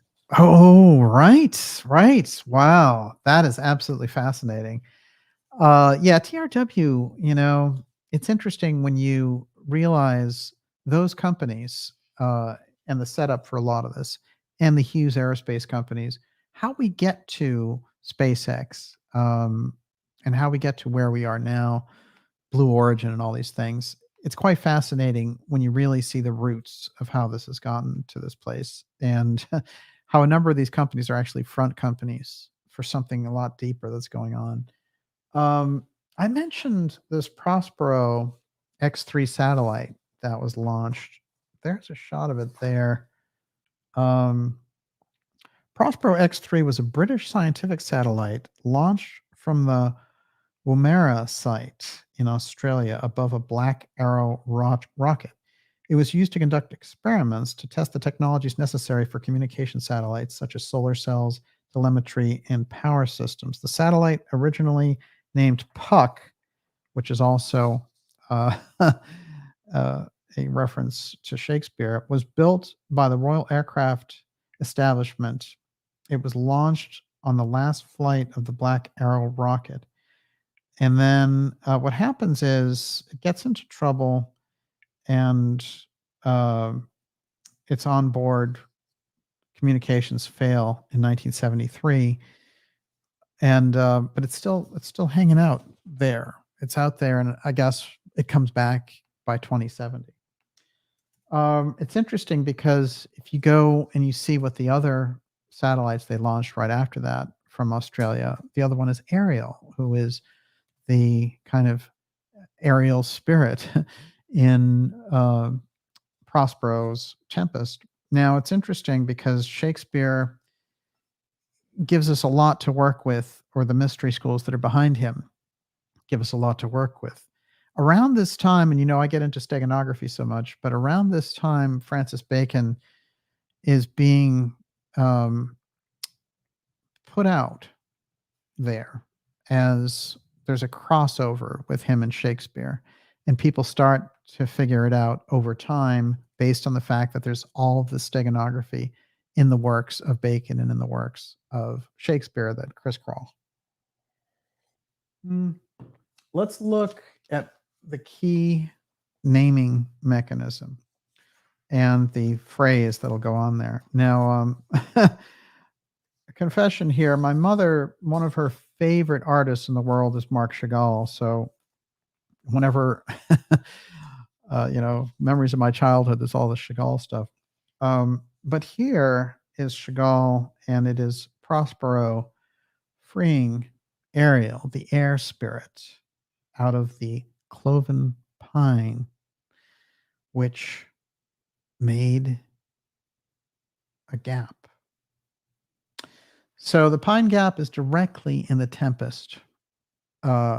the naming mechanism if you look for it. And the idea is this magician freeing an air spirit. So why was the spirit in the pine to begin with? It had been put in there by a witch, and the witch is very interesting. I'm going to read something about her, but she doesn't actually show up in the play. And this is Ariel flying. And there's also an interesting thing about the gender of Ariel, because he's sometimes portrayed as a man, sometimes as a woman. So something very interesting going on with that. Another kind of classic Shakespearean shot of Ariel being released from the Pine Gap, as it were, by Prospero. And I'll read the actual Shakespeare quote as well. It's very interesting to me when we look at, there's drawings from the period of Shakespeare's work that almost look like early invention of tarot cards, which is, I wonder if that wasn't where they were headed. But there is a shot of the Ariel being freed from the Pine Gap by Prospero. Now, I mentioned that Francis Bacon, who's kind of preeminent scientist of the period, and there's so much mystery about him. As a matter of fact, certain level of esoteric researchers think we're looking at Saint Germain. So you're really looking at someone who's coming from a different order here and trying to kind of establish some of the mystery school pieces. Very interestingly, there's a carving that comes out in this period of time which represents Bacon giving to Shakespeare the plays, and coming from this kind of, let's say directly from the mystery schools, and saying, here, William, here is the Tempest, for example. And it's very interesting how steganography plays into it. I'm going to bring this all around to steganography. But let's put our heads around Pine Gap and Prospero and trying to get an idea for Ariel and the whole spirits of the air piece. Because what we're looking at is when we get into the 20th century, we're dealing directly with it. There's so much very unusual activity around, aerospace in the 19th century. And we've gone into that. Of course, Walter Bosley's NIMSA work gets us into very interesting and advanced groups that were working in aerospace long before the Wright brothers or anything of that nature.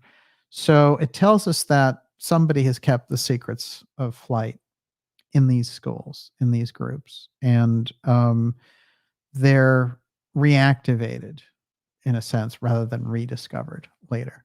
If we go into the esoteric work around Edgar Cayce and Rudolf Steiner, what do we get? We get a whole introduction to flying machines and the types of abilities the Atlanteans had long before we count civilization going forward. Sumeria, Egypt, and all the rest. Cayce has the Atlanteans coming into Egypt 10,500 BC with their, planes and with their advanced technology, but the ability to network that around the planet the way that they had it through these various power stations is basically blown out. So little by little, the ability to use the technology fades, but also its history and its memory fades into mythical stories. It's also hidden and kept. There's a fascinating piece that Cayce gives out about it when he's being asked about, can you give some description of what the Atlantean airships look like? And he said, well, if you just read Ezekiel and you see Ezekiel's description of the ships, that's the same thing, except he's looking at it at a much later period. So somebody kept it and is exhibiting it there for Ezekiel to see, the wheel within the wheel and the wheel of eyes. So, we're looking at the advanced technology piece coming through these esoteric stories. So therefore, somebody has it in the background. That's important for us to keep in mind. Trithemius is very interesting, and I've pointed him out because it's so crucial to get to steganography when we're looking at how they handle the X technology and the various levels that they bring this stuff forward with. And you see so much steganography around the Pine Gap development. Trithemius basically said, look, I've got this whole manifestation of spirits guide.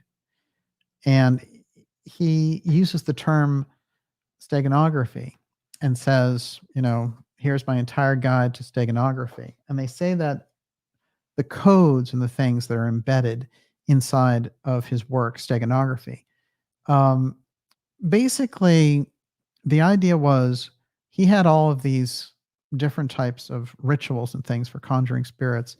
And he felt if he did them in the open with the book, that, and he wanted it to be a benefit to mankind, he felt that the church would basically persecute him for his discoveries. So he went back to what he said was the Greeks' system of a page within a page. So you're looking at one thing, you think you're seeing it. In actuality, you're looking at something else. When we get around SpaceX, when we get around Blue Origin, when we get around the advanced technology, the X series, the X series of planes, the whole X Files thing around the UFO file, this is the same system that's operational. It's being readopted for the kind of period that we're in. If we don't understand what they're doing with X and how Musk is pushing X out there as the everything app and all the rest of it, we're only getting half the picture because they're using it and it's their occult signature. It's the thing that they've decided to throw in with. And they're signaling to each other, I have the X technology or I'm using the X technology. And that's why you're surrounded, you're in a sea of X. When I put out some of the earliest shows around 2017 of the X series, there wasn't, X was, just kind of in the world generally as like Planet X or the X Files, whatever it happened to be. The kind of wall to wall dealing with X in popular culture now gives you a hint of just how deep we're into this X thing, whether it's disease X or SpaceX or X everything. You're surrounded by it. As a matter of fact, kind of the big joke of the whole thing is when you go into Twitter, you're just you're surrounded by X. And I already said that Elon is developing an X series, right? This should be fun. So he's going to cover media news with the X series. That's going to be a little awkward, isn't it? So yeah, we're in for a fun time with that. But keep that X steganography in mind. If you look at the logo for Theosophy when they first came out, you can easily see the X steganography embedded directly in that version of the swastika. And by the way, the swastika, the actual magical symbol around for thousands of years, Hindu texts and all the rest of it. So the Nazi adoption of that has nothing to do with Theosophy. And what Theosophy was after, the Nazis had their own reasons for using that magical piece. But I did want to point out that the name Ariel itself comes out of and is used. They can't figure out where it came from. This is what's interesting. And they don't have any reference to use of it in Shakespeare. They think, well, he must be just talking about the fact that it's Ariel. He's an air spirit. Although Ariel is in fact mentioned in the Bible, and someone who was looking into Trithemius, there was just a little section here because Trithemius trained Agrippa in that whole occult philosophy book owes almost everything to Trithemius. So the spirit name Ariel occurs in Agrippa's occult philosophy. It could derive from Johannes Trithemius. He may have been the one because he was obsessed with angels and getting their names right. So that gives us a link to Trithemius, to Shakespeare, to the things that are going on at Pine Gap with the naming mechanism. So it says, in the 1951 paper, The Genesis of Ariel, Stacy Johnson discusses a scholar, Abel Lefranc, who believed that Trithemius was the source of Shakespeare's Ariel. Stacey Johnson also points out that the Geneva Bible mentions the Hebrew word as well. So somewhere Shakespeare is getting this deep information either from Trithemius or a very early version of the Bible, but it's being utilized in there. And a lot of the imagery, that's one of the images you mentioned, the witch there, who's not seen in the actual play. That is Sycorax, and it's very interesting. There's an adoption by a Shakespeare expert of the Tempest. He makes his kind of own version of it, and the guy's name is Ames Césaire, and he makes an adoption of and interferes with William Shakespeare's The Tempest, so that one of the characters in the book, Caliban, says no to his name. And he says, I've decided I don't want to be called Caliban any longer. Prospero balks. After a verbal tussle, Caliban proposes an alternative. Call me X. That would be best. So somebody, the X steganography throughout the Shakespeare piece, somebody is aware. That's what we're looking at. By the way, as soon as the provocation is uttered, it seems to be silence. Caliban never again refers to the letter X, returning instead to his given name for the remainder of the play. So there's no even reason for him to say, call me X. So somewhere, a lot of these people who studied Shakespeare are aware also of that X steganography. And it gets very, sometimes when you read stuff like that, you get that chill up your spine. All right. A couple of quick things about steganography, and then we're off to your questions. Okay. How's that? Everyone, you're watching the Dark Journalist, Pine Gap, UFO File, Ultra Room, Secrets Revealed. I wanted to show you that Shakespeare aspect as the backdrop for the name of Pine Gap.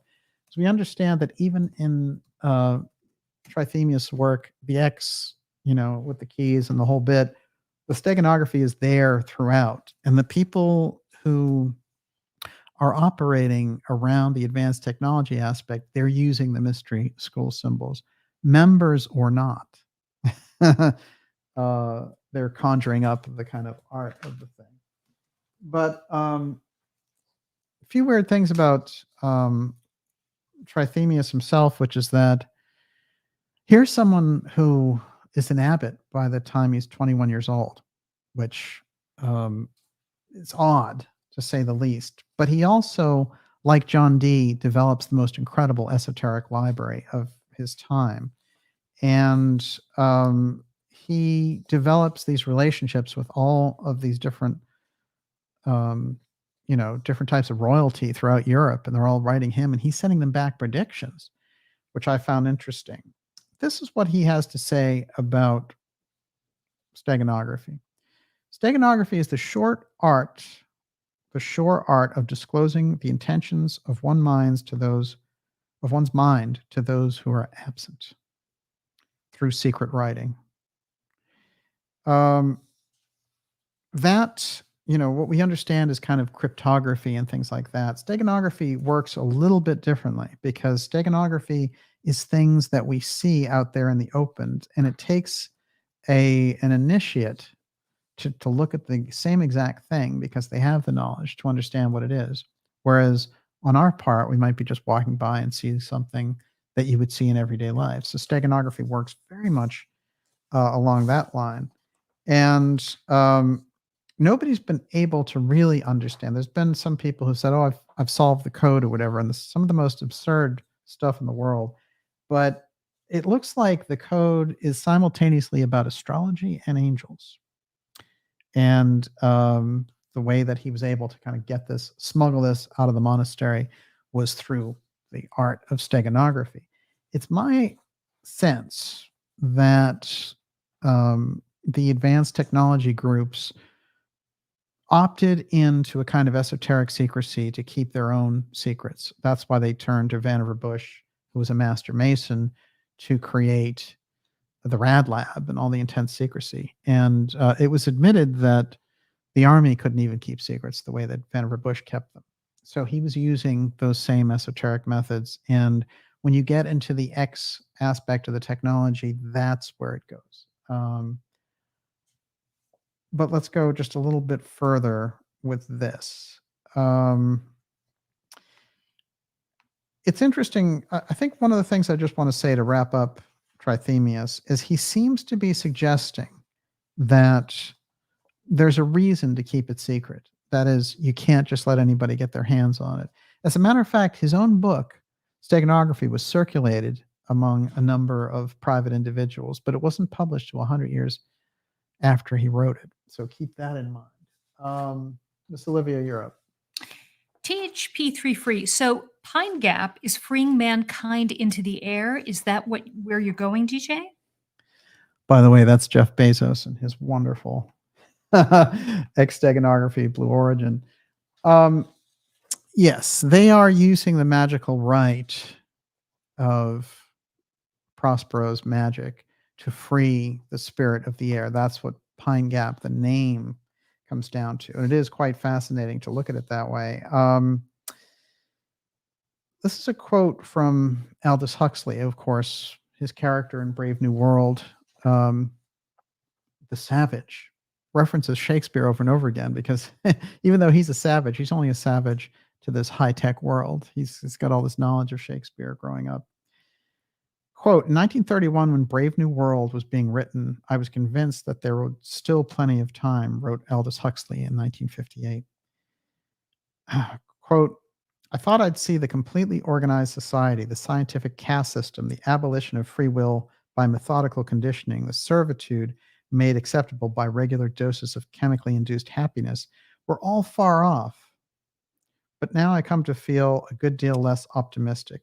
It seems his prophecies were, quote, coming true much sooner than I thought they would. That's 1958. Think about that. So here we are in the crosshairs over 60 years later, and he's already saying, oh, this thing is moving too fast. So my Brave New World vision is coming in much faster than I thought.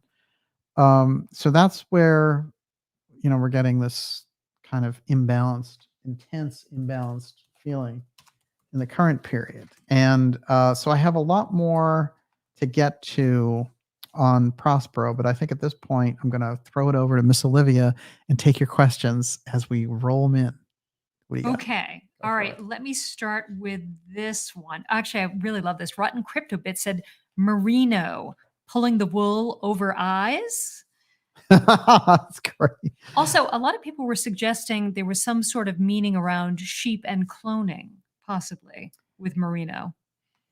Oh, yeah, that's interesting because of Dolly the sheep, Yeah, of exactly. course. There's something about, getting the best strain, right? Getting the perfect blend, the perfect combination, in a sense, the perfect hybrid.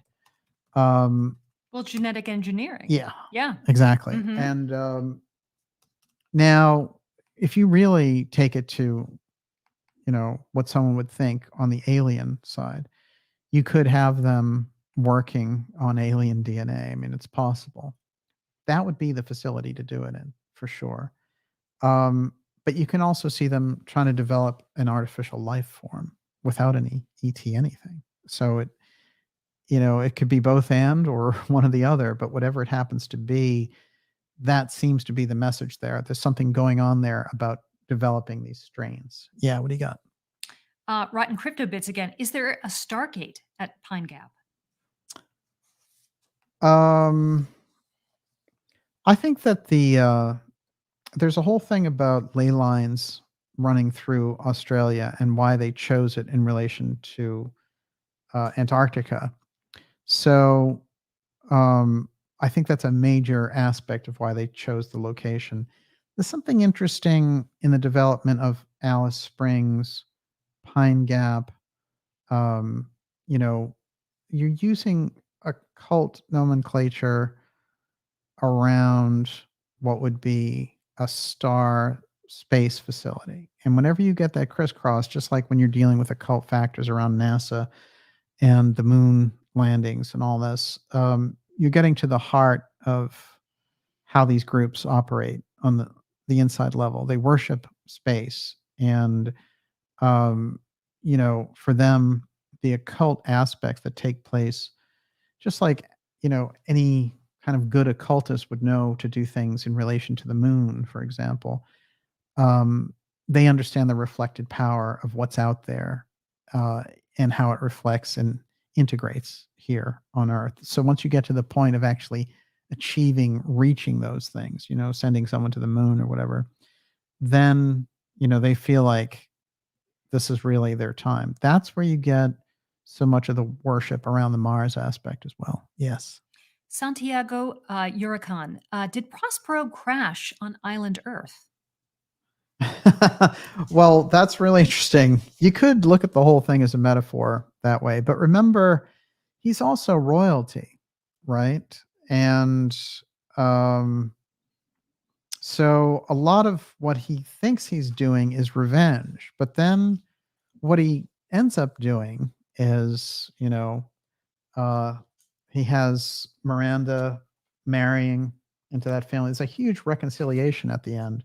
So it's interesting. Whatever happens, he goes to the audience at the end of the performance and he says, "Oh, I'm basically like Ariel was. You need to set me free with your applause because I'm all out of magic." And so, this is how they would end the performances.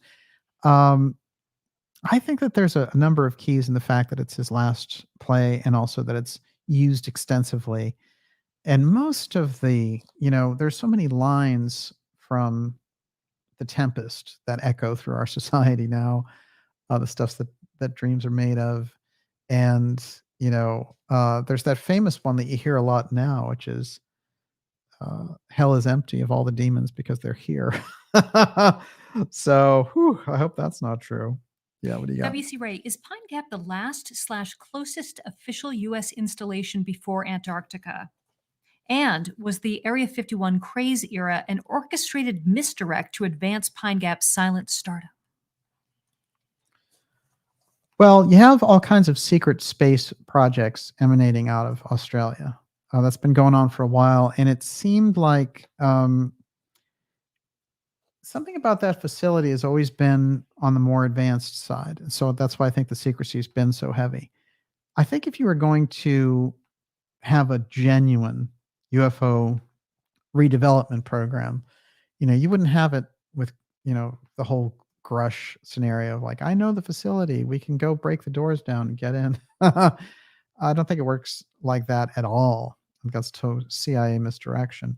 They would take it to a totally different continent and they would work on it there, but it would be totally under um, CIA control. And the idea that in the whole time that they've been there, there's only been one Australian that's been allowed in there. No, I think the questions around Pine Gap, they say that it has a sister facility that is every bit as secret somewhere else in the world. And for me, I pick South Africa as the other place where I think that they can get a lot of this done. Yes. Karen Carpenter, who said hell is empty because all the demons are here? That's a quote. That's Prospero and the Tempest. Yeah, I can read. I do have a series of quotes here. One of them, this is a scene where Ariel is explaining to Prospero how he got into this bad situation. And Prospero's talking to Ariel and he says, "What torment did I find thee in? Thy groans did wolves howl and penetrate the breasts of even angry bears. It was a torment to lay upon the damned with sycorax, could not again undo." In other words, once she put you in the Pine Gap, there was no way you were getting out. Even she couldn't let you out. And he said, "It was mine art, Prospero's art, when I arrived and heard thee, that made gape the pine and let thee out. Ariel, I thank thee, master." Prospero. It's interesting. If we look at that little engagement, because Ariel himself ends up on the wrong side of the witch who put him in the tree because he doesn't want to go along with her kind of nightmarish errands anymore because he has quite a bit of magic himself. So there's a few other things I think that are interesting here in their conversation. I'm going to kind of condense to the best stuff.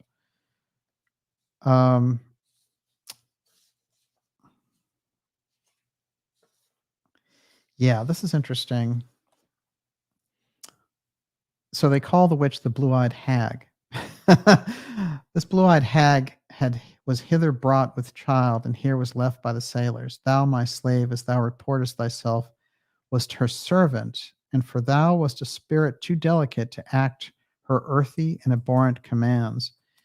Refusing her grand hests, she did confine thee by help of her most potent ministers, and in her most unmitigable rage into a cloven pine, within which rift imprisoned thou didst painfully remain 12 years, within which space she died, and left thee there, where thou didst vent thy groans as fast as mill wheels strike. Then was this island, save for the sun that she did litter here, not honored with a human shape. It's interesting. So he's giving the background there of how Ariel gets trapped in the first place. And it's basically because Ariel is noble and doesn't want to do these different things. But it's also interesting because Prospero is utilizing magic almost in the same way that the witch did, because he's controlling everyone on the island and he's sending off Ariel to do all these errands for him. But ultimately, he sort of frees everybody and brings everything around. But I think there's a huge metaphor about the use and misuse of the real deep magical esoteric energies that we're talking about here. That's very Rosicrucian. That's a Bacon piece that you can see being brought into this via William Shakespeare. Yes. Najat Madri. The pine cone also has deep occult symbology, of course. Absolutely. With the pineal gland. Yes. And it brings us back to, a lot of the Assyrian images of the figures holding them. It's very unusual. And again, the idea that this technology is not just hard tech, it is consciousness tech. Yes, exactly. And malleable. Mm-hmm. That's the real big takeaway, I think, because again, we've had a lot of the UFO exploration has gone off the deep end trying to be high tech and being like, hey, look how many G's this thing was going or whatever. And I think that in the grand scheme of things, that kind of burns itself out, because if you don't have access to the UFO technology, then you don't know exactly what it is. And you're applying a very, kind of modern scientific method to something that is out of bounds. So that for me is a mismatch, a gigantic mismatch. And there always seems to be some level of consciousness interaction when we get into these cases. Of course, with Betty and Barney Hill, the classic case, there's a series of things that happen that don't have anything to do with the fact that, these are high-tech visitors, including her intense dreams and communications with them. Yes. Hold on one second. Scribbles 4444. I also heard that Pine Gap has one of the largest dumbs in the world, allegedly the only one connected to all the others. And Rotten Crypto Bits, does Pine Gap have a portal open to U.S. Area 51? Yeah, see, this is interesting because you hear about the underground development, and there's a number of things about Pine Gap which we just don't know.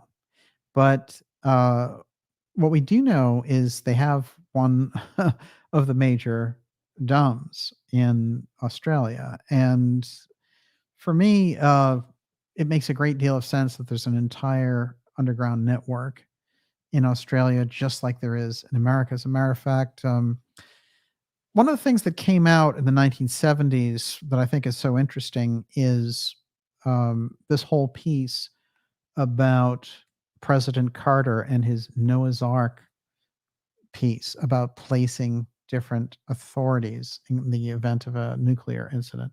This is like a COG program, but it's before COG was programmed into just handling any emergency in the 1980s. So his Noah's Ark piece has him placing these officials in bunkers all over different parts of the world. And for me, in looking at what he was doing, I think you can see that Pine Gap, that whole area, this whole crisscross, the whole underground base thing is directly connected to the advanced technology piece. The idea also is kind of interesting to me when it gets talked about and they say, well, they could attack Pine Gap because it's such a military target. Technically, it's true. But I think if you want to see a demonstration of UFO technology, you would be up against probably some of the best technology in our arsenal if you attacked Pine Gap, because I think that's where the heart of the UFO technology redevelopment takes place. Yes.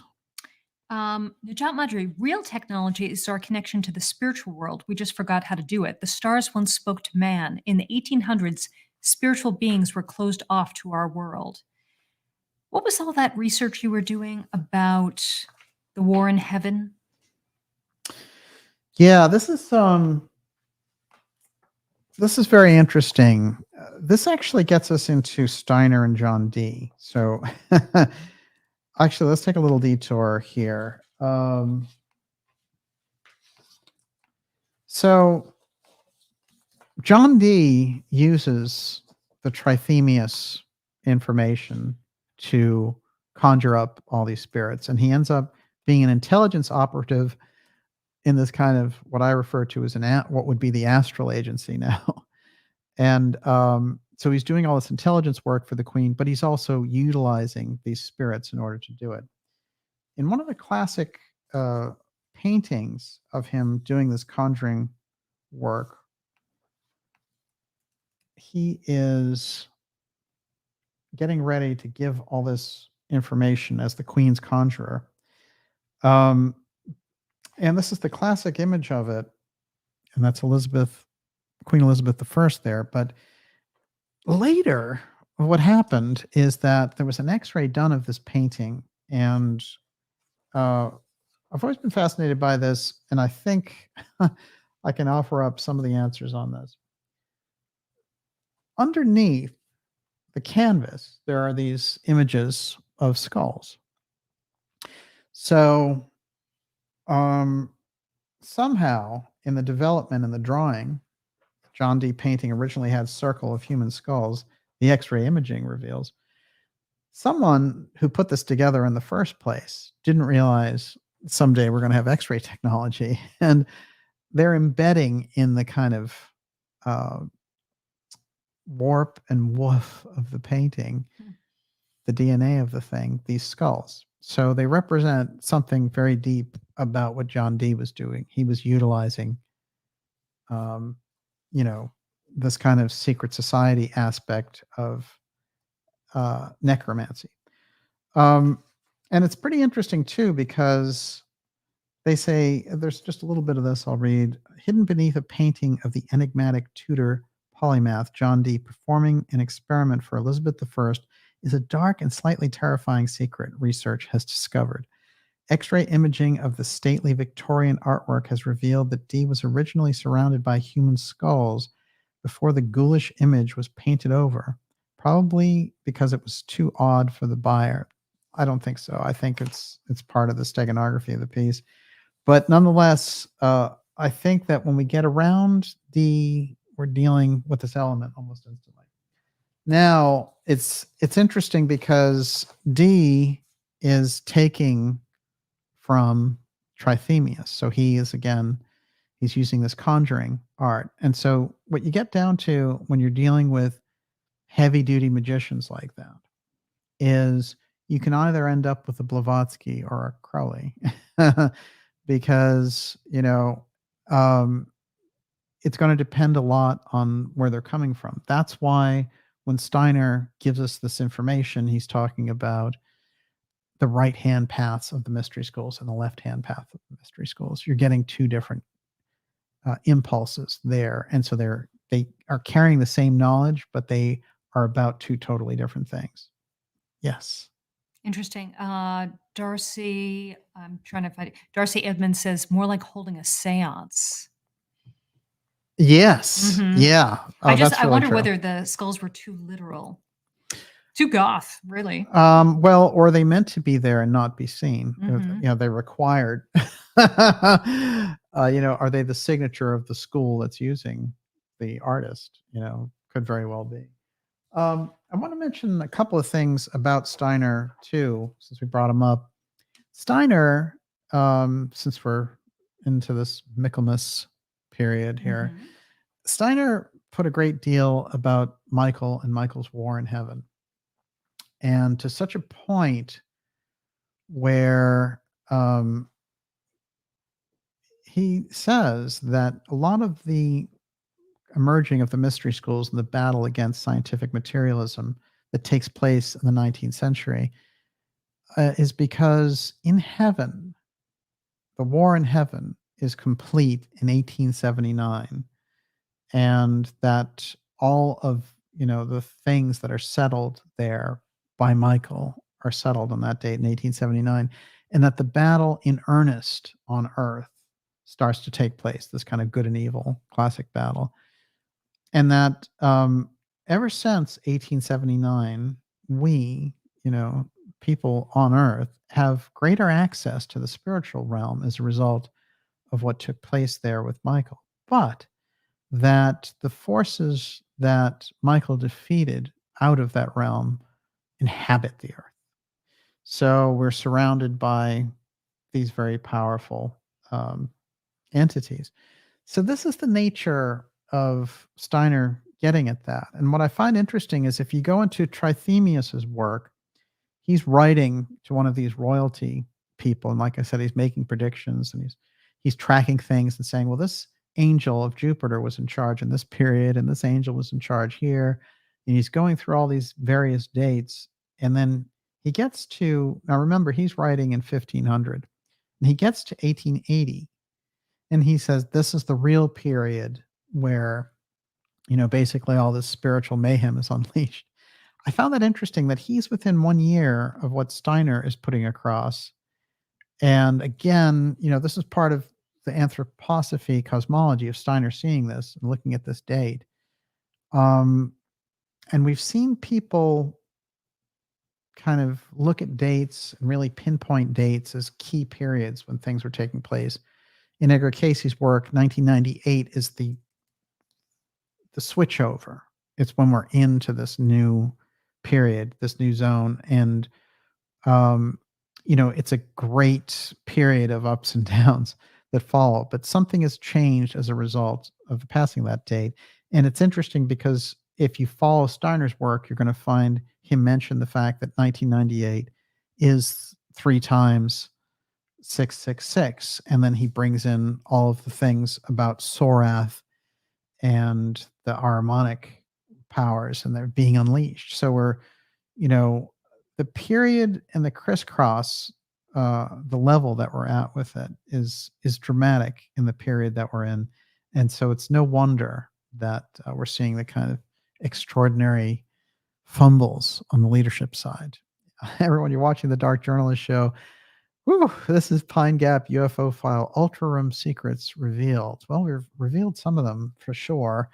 We'll reveal more here. We'll go for about another 20 minutes with your questions and a couple of rather interesting additions. I want to remind you also, especially if you're new here, go to darkjournalist.com and sign up for our newsletter. That keeps us in touch.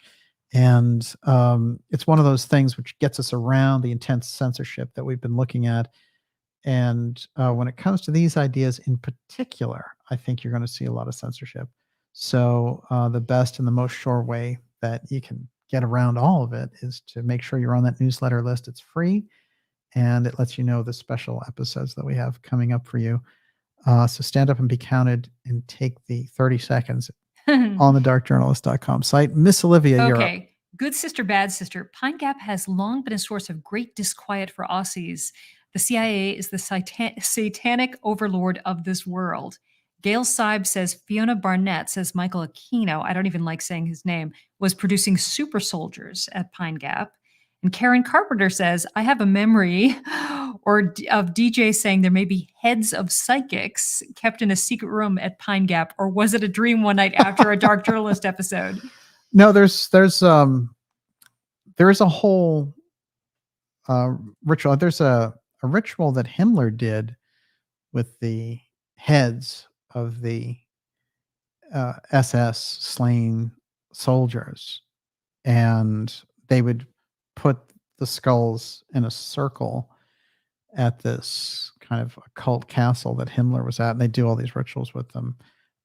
So there's a tradition there. Yeah, no question about it. I wonder in particular about Pine Gap. I'm not sure what I would have been referring to there, but they certainly have an intense occult signature around Pine Gap. By the way, this is another key that shows up in the work of Ken Thomas and Jim Keith around Pine Gap and how it stretches us out all the way to the Kennedy assassination.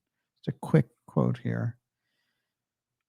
According to Jim Garrison, Fred Krisman was one of the shot JFK at the behest of the military-industrial masters, displeased with how Kennedy dispersed defense contracts, particularly the tactical fighter experimental TFX. The topic of the president's final speech on November 22nd, 1963, in fact.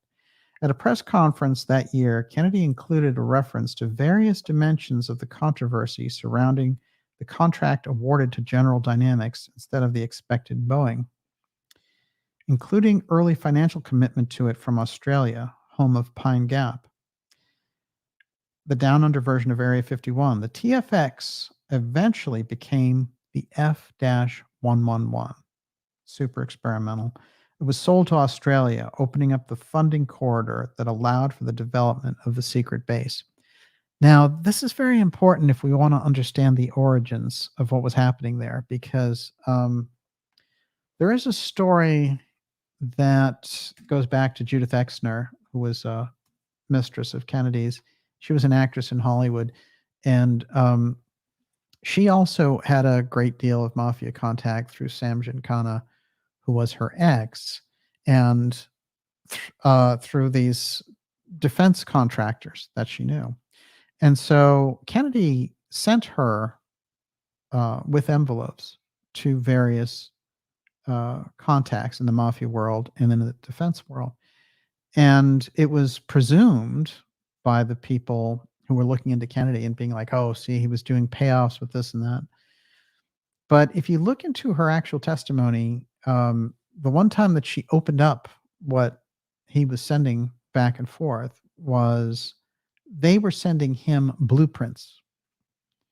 So Kennedy, again, just like he did with Khrushchev, was using his own independent channels and his own independent network to get information about the advanced technology that was being worked on.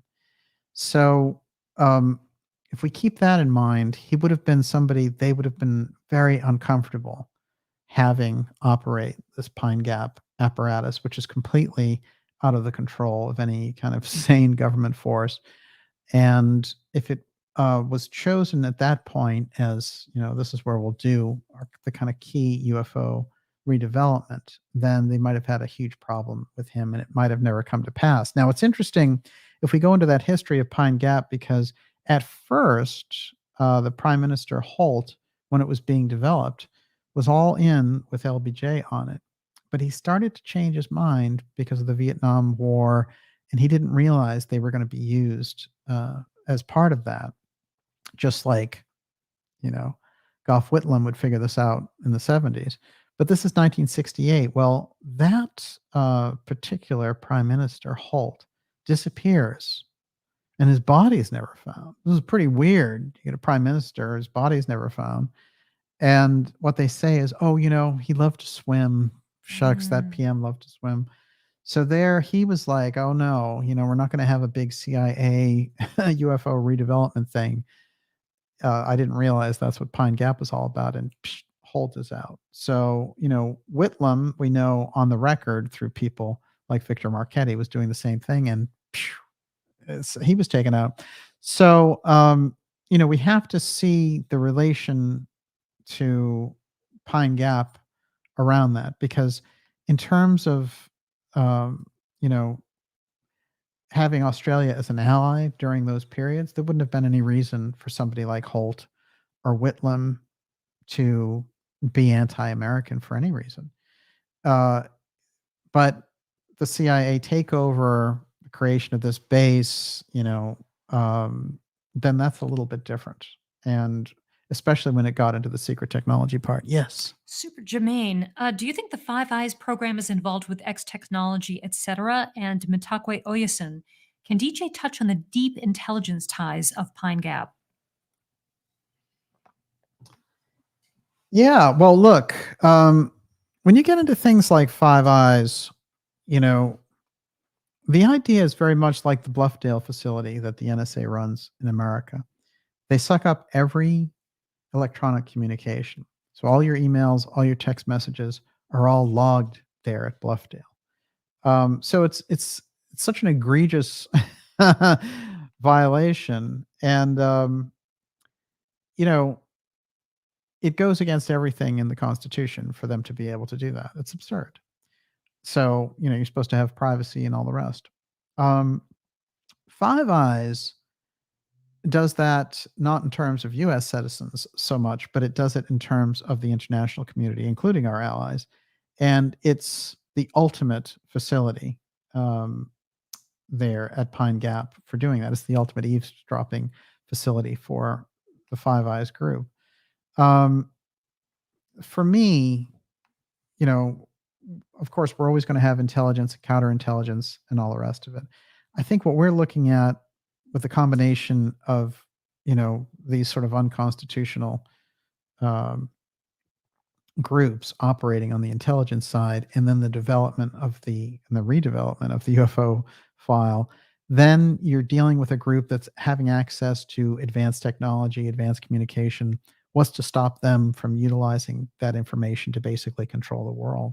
So, the Pine Gap base, you're always going to find, it's not even like we can object to the idea. And you've had people, I have all these articles of groups in Australia who've protested the base. You're always going to have some base that is ultra secret and beyond the reach of the government. There's no question about it. But I think in the case of Pine Gap, what they've been working on, the only thing that I can even think of it as a model that's comparable is the same type of occult signature that you see around CERN in their experiments, except that CERN is, the things that CERN are doing are much easier, as opposed to something like Pine Gap, where when you're practicing and you're sending out UFOs and things like that, there's going to be more stories about what you're doing. It's also a much more guarded level of facility, but it has that interface between an occult signature and a high-tech signature. And for me, the X technology has its safest home at Pine Gap. Yes. Karen Carpenter, how big is this ultra room? That's a good question. There's only a couple of different descriptions of it. And I can actually, I can go back here and read from that article. But what I got from it was fundamentally that it's a room where the experiments are so secret that nothing can ever leave the facility. And to me, the only thing that would really rise to that level is if you either had a real live alien in there. That would, that would rise to the challenge. Or if you had some kind of psychic interface directly with the advanced technology that was taking place, and they had developed it to a certain kind of art. But what Or, little... I mean, could it be like an interdimensional room? like somehow they don't have the technology to. They only can create an apotheum field really for a single individual versus a Yeah. group, Oh, just to yeah. hold the at this point. Absolutely. Yeah, I can definitely see that. Maybe it's more advanced. Remote viewing wouldn't be quite the right term, but if you're a chosen psychic, if you're gifted, what we consider great remote viewing is, it's 20th century tech compared to what they have, right? It's like, Yes. I mean, maybe they Yeah. do have time travel capacity, maybe not in the flesh necessarily, but really um, with your astral body. Yeah, there's a lot in there. The time travel thing is very interesting. You would need beyond secrecy for that. What's fascinating about that? It reminds me there's a series of Casey readings when he's referring to what the Akashic records are. And of course, the Akashic records in the mystery school tradition is everything that has ever been done is written upon the skeins of space and time. And it can be conjured up and read like a book or seen like a movie, whatever it happens to be. And at one point, he even points out different individuals in history who could do this, including Plato. But it's a weird question that comes up during this series of readings. Somebody asks, could a device be developed to actually watch the Akashic record? So, you know, like a movie projector. And he says, "Oh yeah, there's several different ways you could build an actual device to read the Akashic record." So that's pretty interesting. That brings us into a different level of understanding what he's looking at as well. Because remember, when you look at the mystery school work, take someone like Rudolf Steiner, for example, he has the ability to go into the spiritual realm and read the Akashic Chronicle. That's how we know the story of Atlantis. Casey, when he's going back and accessing the period in a retrocognitive fashion, he's using the Akashic record. So when you get to a certain level as a psychic, you're able to. But what's interesting is supposedly you can read that record backward and forward. um, so that gets us into pretty deep territory. I often, when it gets to questions like this, I go back to something that Casey said about the Great Pyramid, which is they said, "Are other prophecies contained in the pyramid?" And he said, "Yeah." And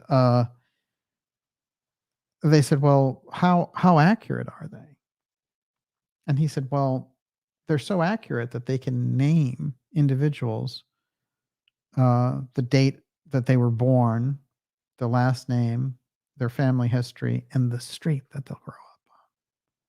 The Great Pyramid has the ability to do that, according to Edgar Casey. Well, what does that tell us? Where does that lead us in this? Very interesting that it's kind of some kind of super computer. And it's very funny, steganography works like that too.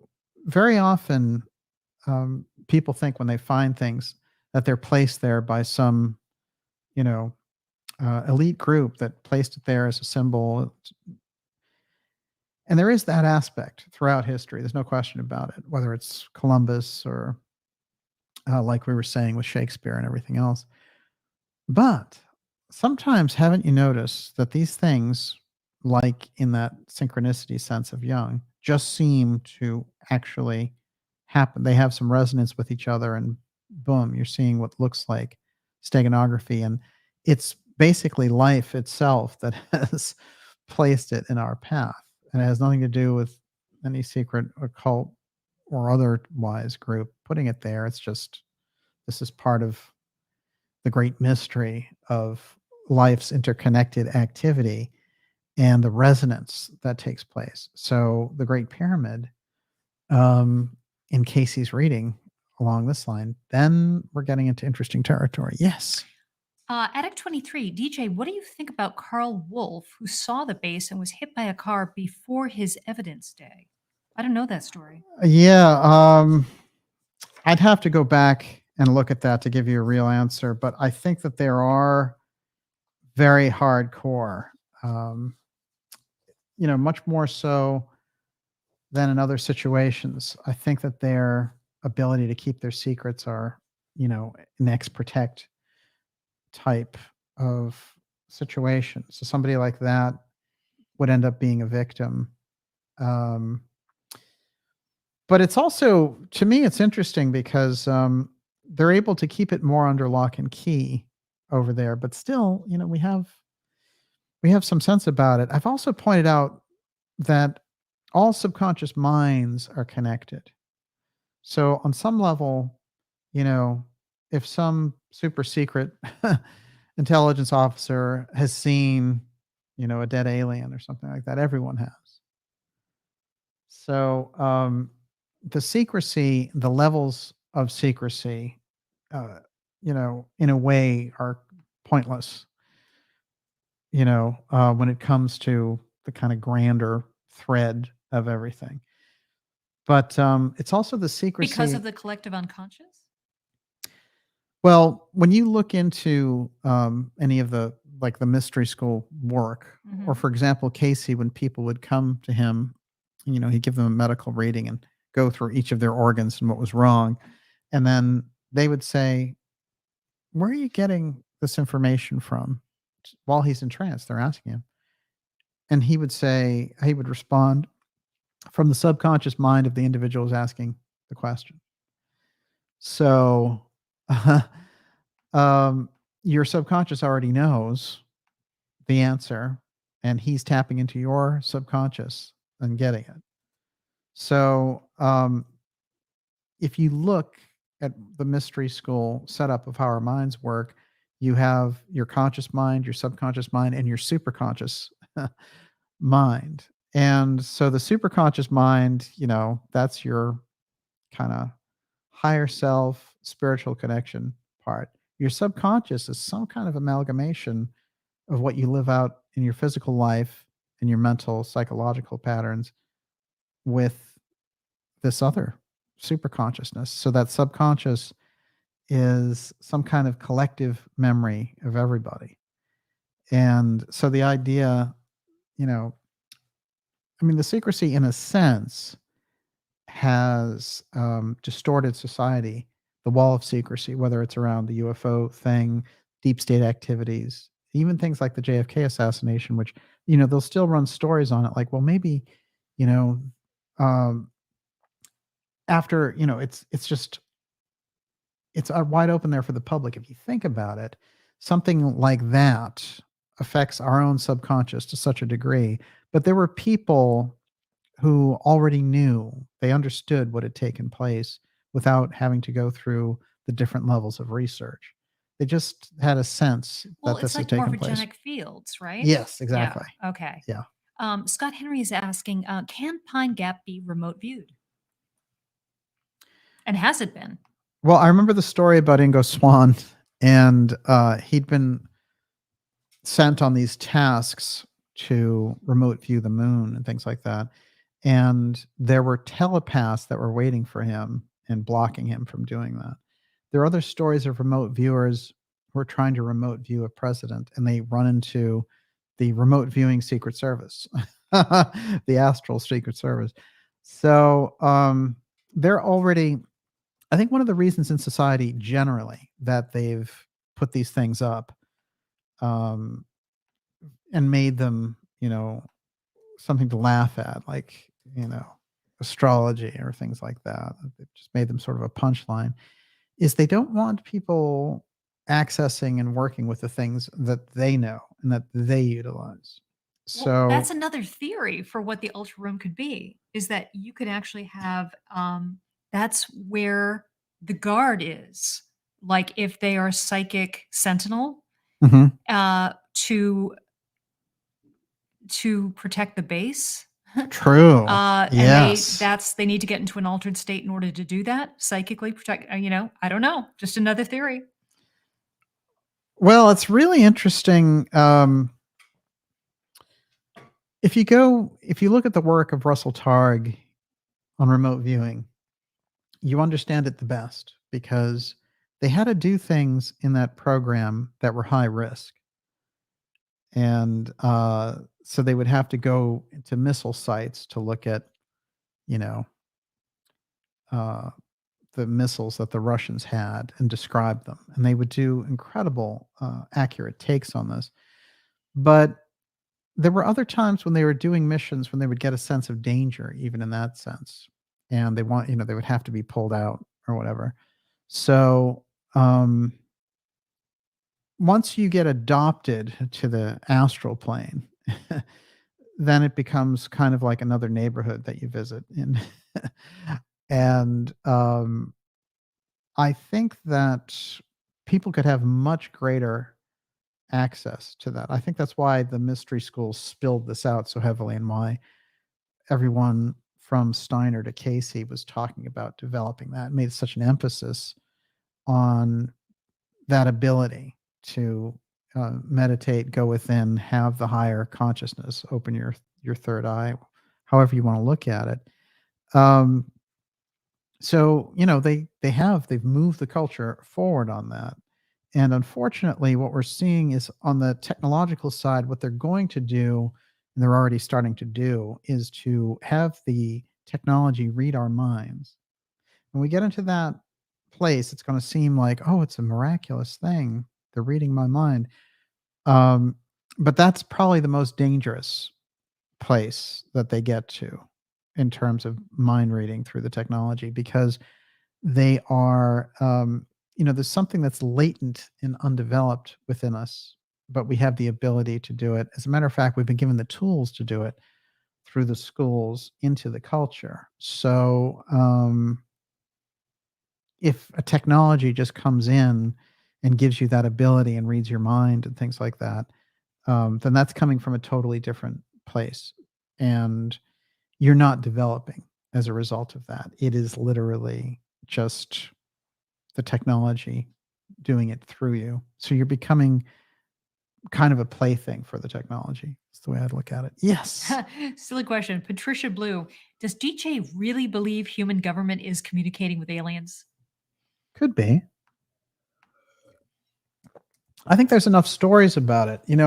I always bring up the fact that Stanton Friedman, who really, he was a nuclear physicist, for God's sake, he understood the UFO file. He'd been in black projects himself. And one of the stories that he believed was that Ike took time out of his busy schedule to go meet an alien group, and that they offered him, they said, you guys are looking like you're going to have a nuclear exchange. Like, we can give you this philosophy. And Ike was like, well, can you give us the technology to make us more advanced? And they said, no, but we can kind of, like guide you through this. And Ike was like, oh, no, basically, if it's just philosophy, no. Um, but Friedman went into detail about the things that Ike did to be at this particular Air Force base, the other witnesses who saw him go out onto a ship and all the rest of it. So there's some, at a government level, there's some interaction with something else. And if it might, it might be so heavily compartmentalized that you'll never get a discussion about it. But there are hints in it. There are hints in the fact that somebody who is as skeptical as Friedman was open to that story. How good is the data that actually happened for him to accept it? So something extraordinary was taking place there. I can tell you this, that people inside the government operate, probably three-quarters of them operate on behalf or on some level of a secret society. And it's kind of the nature of the thing. So then it just becomes, what's the level of it? Because you have lesser schools, and I've described this pattern before. It's how deep is the school. But if you look at Steiner talking in 1920, he was saying, well, the entire American political system was dominated by these different groups, and the secret societies, the left-hand path mystery schools and the right-hand path mystery schools. The right-hand path groups are deep in there trying to move that focus forward, move the culture forward by injecting various themes. And the other groups are, power grabbers, basically. And they're both operational. And he just saw it honeycombed through the whole political system. That's 100 years ago. So how deep of a mess is it now? Everyone, you're watching the Dark Journalist show. This is Pine Gap UFO File, Ultra Room Secrets Revealed. And that was an ultra question by Miss Olivia. We're going to take a couple more of your questions, and then I'm going to read a quote from Prospero. And I also want to remind you to sign up for our newsletter, especially if you're new. Make sure you stand up and be counted. Get on that newsletter list and get behind the work that we're doing. That's a free newsletter, but it gets us all around what has to be like some of the worst censorship I've ever If seen. you had signed up to the newsletter, you would have been informed of the new live stream. That's true. Right? So make sure you are. And with the things that are coming up, I can tell you some extraordinary things are coming up for October. So you're going to want to be on there. And of course, we know October 9th, Bobby's announcing he's an independent candidate in Philadelphia. This could get interesting. And we also have this, who knows what's going to happen October 4th, right? How are we going to stay in touch with each other? Yeah. Just in case. You've been more into that than I am, but I do think I'm sort of doing it with one eye open, one eye closed. Good for you. No, it's good. David Donaway says Pine Gap only needed 32 satellite antenna arrays, but got an extra one to please Masonic occultists. Oh, now that's interesting. Yeah, I can definitely see that. So Dow Jones Muller says any HARP style antenna farms around Pine Gap. People were discussing DEWs and whether they have the capability of, altering weather. Well, there's a few things I can sort of touch on in relation to that. One thing I would say is for the kind of research I'm doing around Pine Gap, I'm looking for the keys to how the UFO file is brought in there, developed there, and then tested out and then brought out. And I think actually some of the cases of UFO encounters in Australia give us a hint of that. The ones that I brought up, I think, are all related. The Cahill case and Valentich. But I think the location is chosen because they have some ability to really try out the UFO file aspect. In terms of what they can do, there's a lot of people who feel that they have redeveloped the Tesla technology, the death ray, and things like that, and that they use Pine Gap to utilize that X technology. We know that a lot of the things that resonate out of Pine Gap can charge the different ships and things that are going by. But in terms of using it as a weapon, I think that, in terms of the location, you can see that it's an ideal location for something like that. I guess my focus on it for so long has been around the UFO file, but you can see that there's other projects that are involved. So yeah, I guess it's both would be the answer. Tim Houston, apparently one of the deepest boreholes in the Southern Hemisphere is under Pine Gap. That's fascinating. You do hear that the location is very special in that regard, and that we know that it's selected for a purpose, not just that it's such a good hideout. I do feel like no understanding around Pine Gap can be complete without realizing that the people in the beginning were opposed to it. Two prime ministers who both got cut off. And then when you realize that there's a UFO component to it, then you start to see, our own development of Area 51, and that we had to kind of offshore that so that by the time stories of Area 51 got around, they could just spin them, out there. And for me, the super secret facilities and the things that they need to do, when you get into developing the UFO X technology, you're dealing directly with Apotheum. And like I said, this is the thing that they've developed. That's why it's a higher secret than the atomic bomb when they're talking about the UFO file, because the apotheum effect is so reality distorting that it all of their benefits, all the things that they've striven for to have an advantage could all be unraveled by the misuse of this thing if it got out. And they certainly don't want to share it.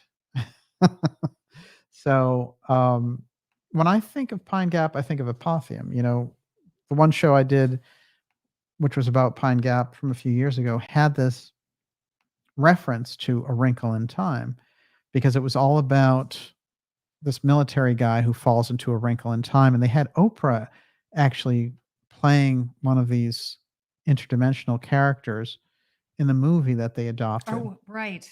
In A Wrinkle in Time. And it's very interesting because what is it that they quote throughout A Wrinkle in Time? It's the Tempest and Prospero and Ariel, and they have the actual Pine Gap, the cloven pine.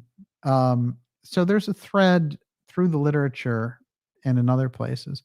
And in that case, I think the book was written in 1963, somewhere right around there. And I think this was in the air, the idea of wormholes, dimensions, and all the rest of it.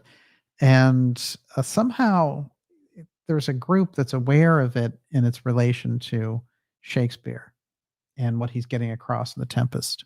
Yes. Luke Walker says reptilian theorists say Pine Gap is built upon an ancient reptilian nest. For what it's worth, that doesn't resonate with me. Not that that's worth very much, but I don't feel the reptilian thing there. It's something else. Yeah. Well, if you look at Kelly Cahill's aliens, they seem like kind of Frankenstein aliens, right? They're not the usual grays, and there's something, at least in her version of them, that's very aggressive about them. And so hybridization, the development of a hybrid at Pine Gap, and that being the reason for them looking for this mighty strain and calling it merino, just like the sheep. It could very well be. So I don't rule anything out with it. I think when I think of it, I think of more them utilizing the UFO file and doing actual experiments.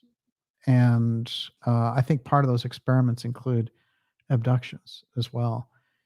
Then it comes down to if you don't want to, you can think of it just on that level. If you want to go a little further and include an off-world aspect, because it seems like there's pretty good evidence for that. If you go to that level, then you're going to find, they could be working directly with some intelligence. That is, there's some kind of a trade-off involved. When you get into the story of the tall whites, there's something about it that rings true. And the Charles Hall story and all the things that he had to say about it. And it's not that, he's in this base, Nellis Air Force Base, and they just stick him in with these tall whites, and that we're supposed to buy the whole story. But there is something about the way that they do it, not telling him what it is and just seeing if he can survive dealing with them. And also kind of how rude the tall whites are.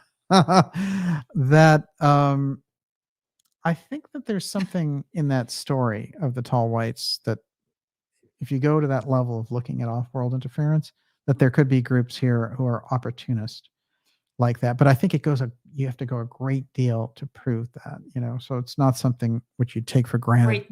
There's a lot of groups here. I mean, depending on who you trust, You're right. It's complicated.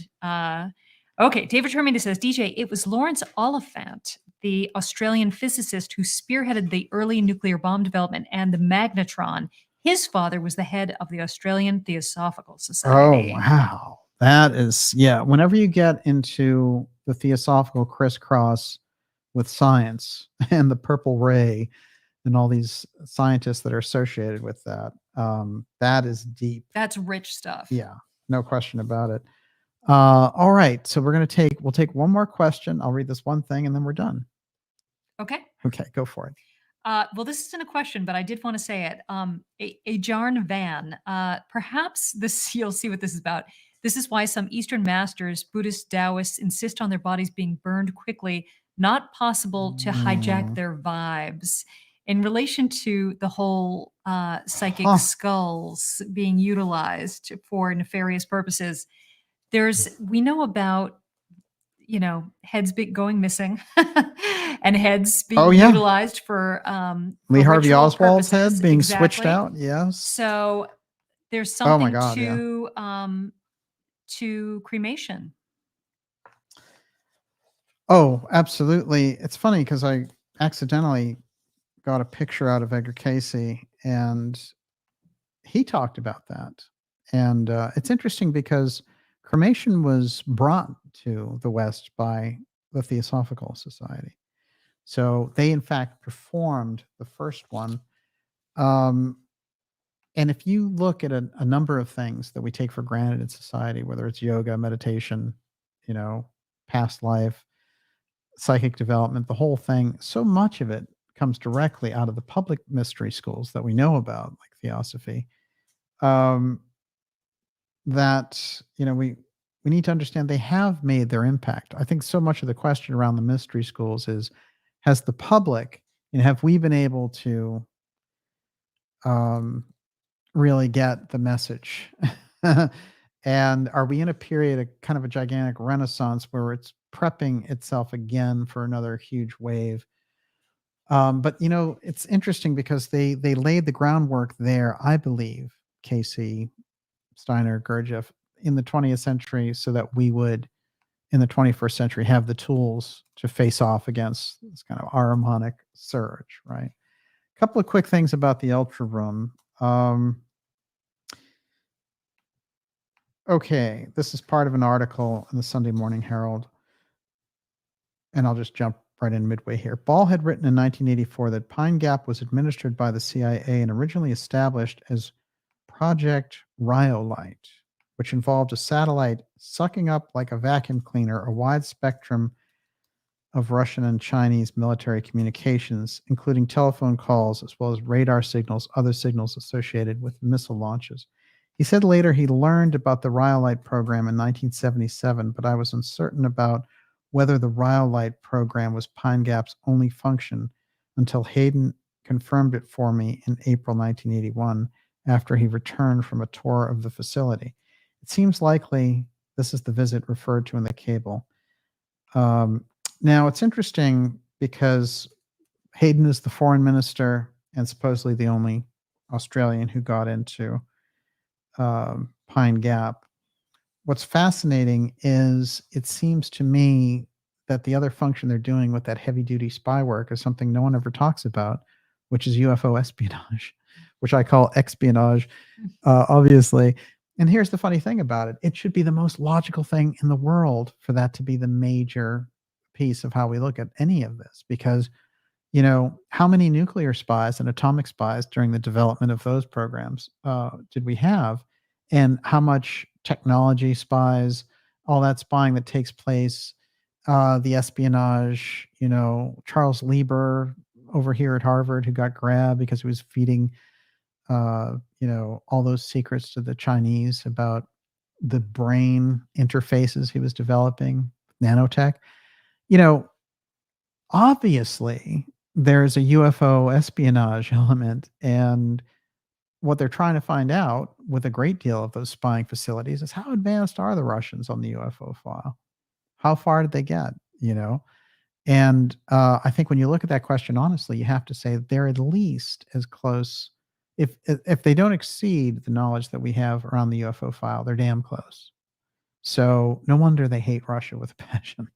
Think about it, because again, they're on their level.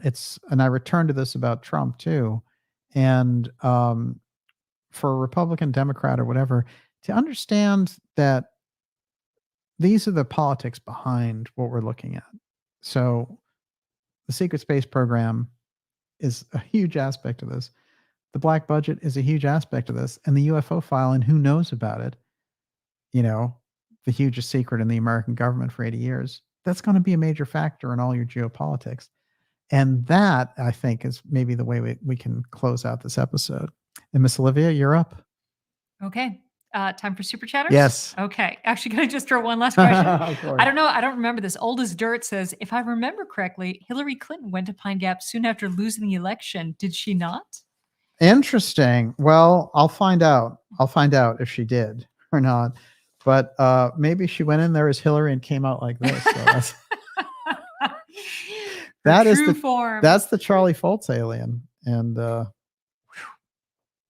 in Maine, those guys. I think. Well, that looks like Kathy Cahill's, doesn't it? Yeah, it does. Mm-hmm. It does. You know, an insect in spandex is the way it was described. It's very interesting, and I want to compare this as I close out here to how we deal with the UFO file information. But this is from economicsfromthetopdown.com. Quote, back in 1983, Gordon Getty, then the richest American, was worth about 75,000 times the net worth of the median American. But by 2019, Jeff Bezos, the new number one, was worth an astonishing 2 million times the American median net worth. Many interesting statistics in this important article. Think about that. So that's economically. But let's think about in terms of knowledge. There used to be, you know, a certain level of knowledge that, you know, the secret aspects of the government were above the average citizen. But if since 1983, the richest American was 75,000 times richer than the average American, but by 2019, he was 2 million times, Jeff Bezos. That gives you some idea of the depth and the level of the secrecy, and those levels, where's that taken us to?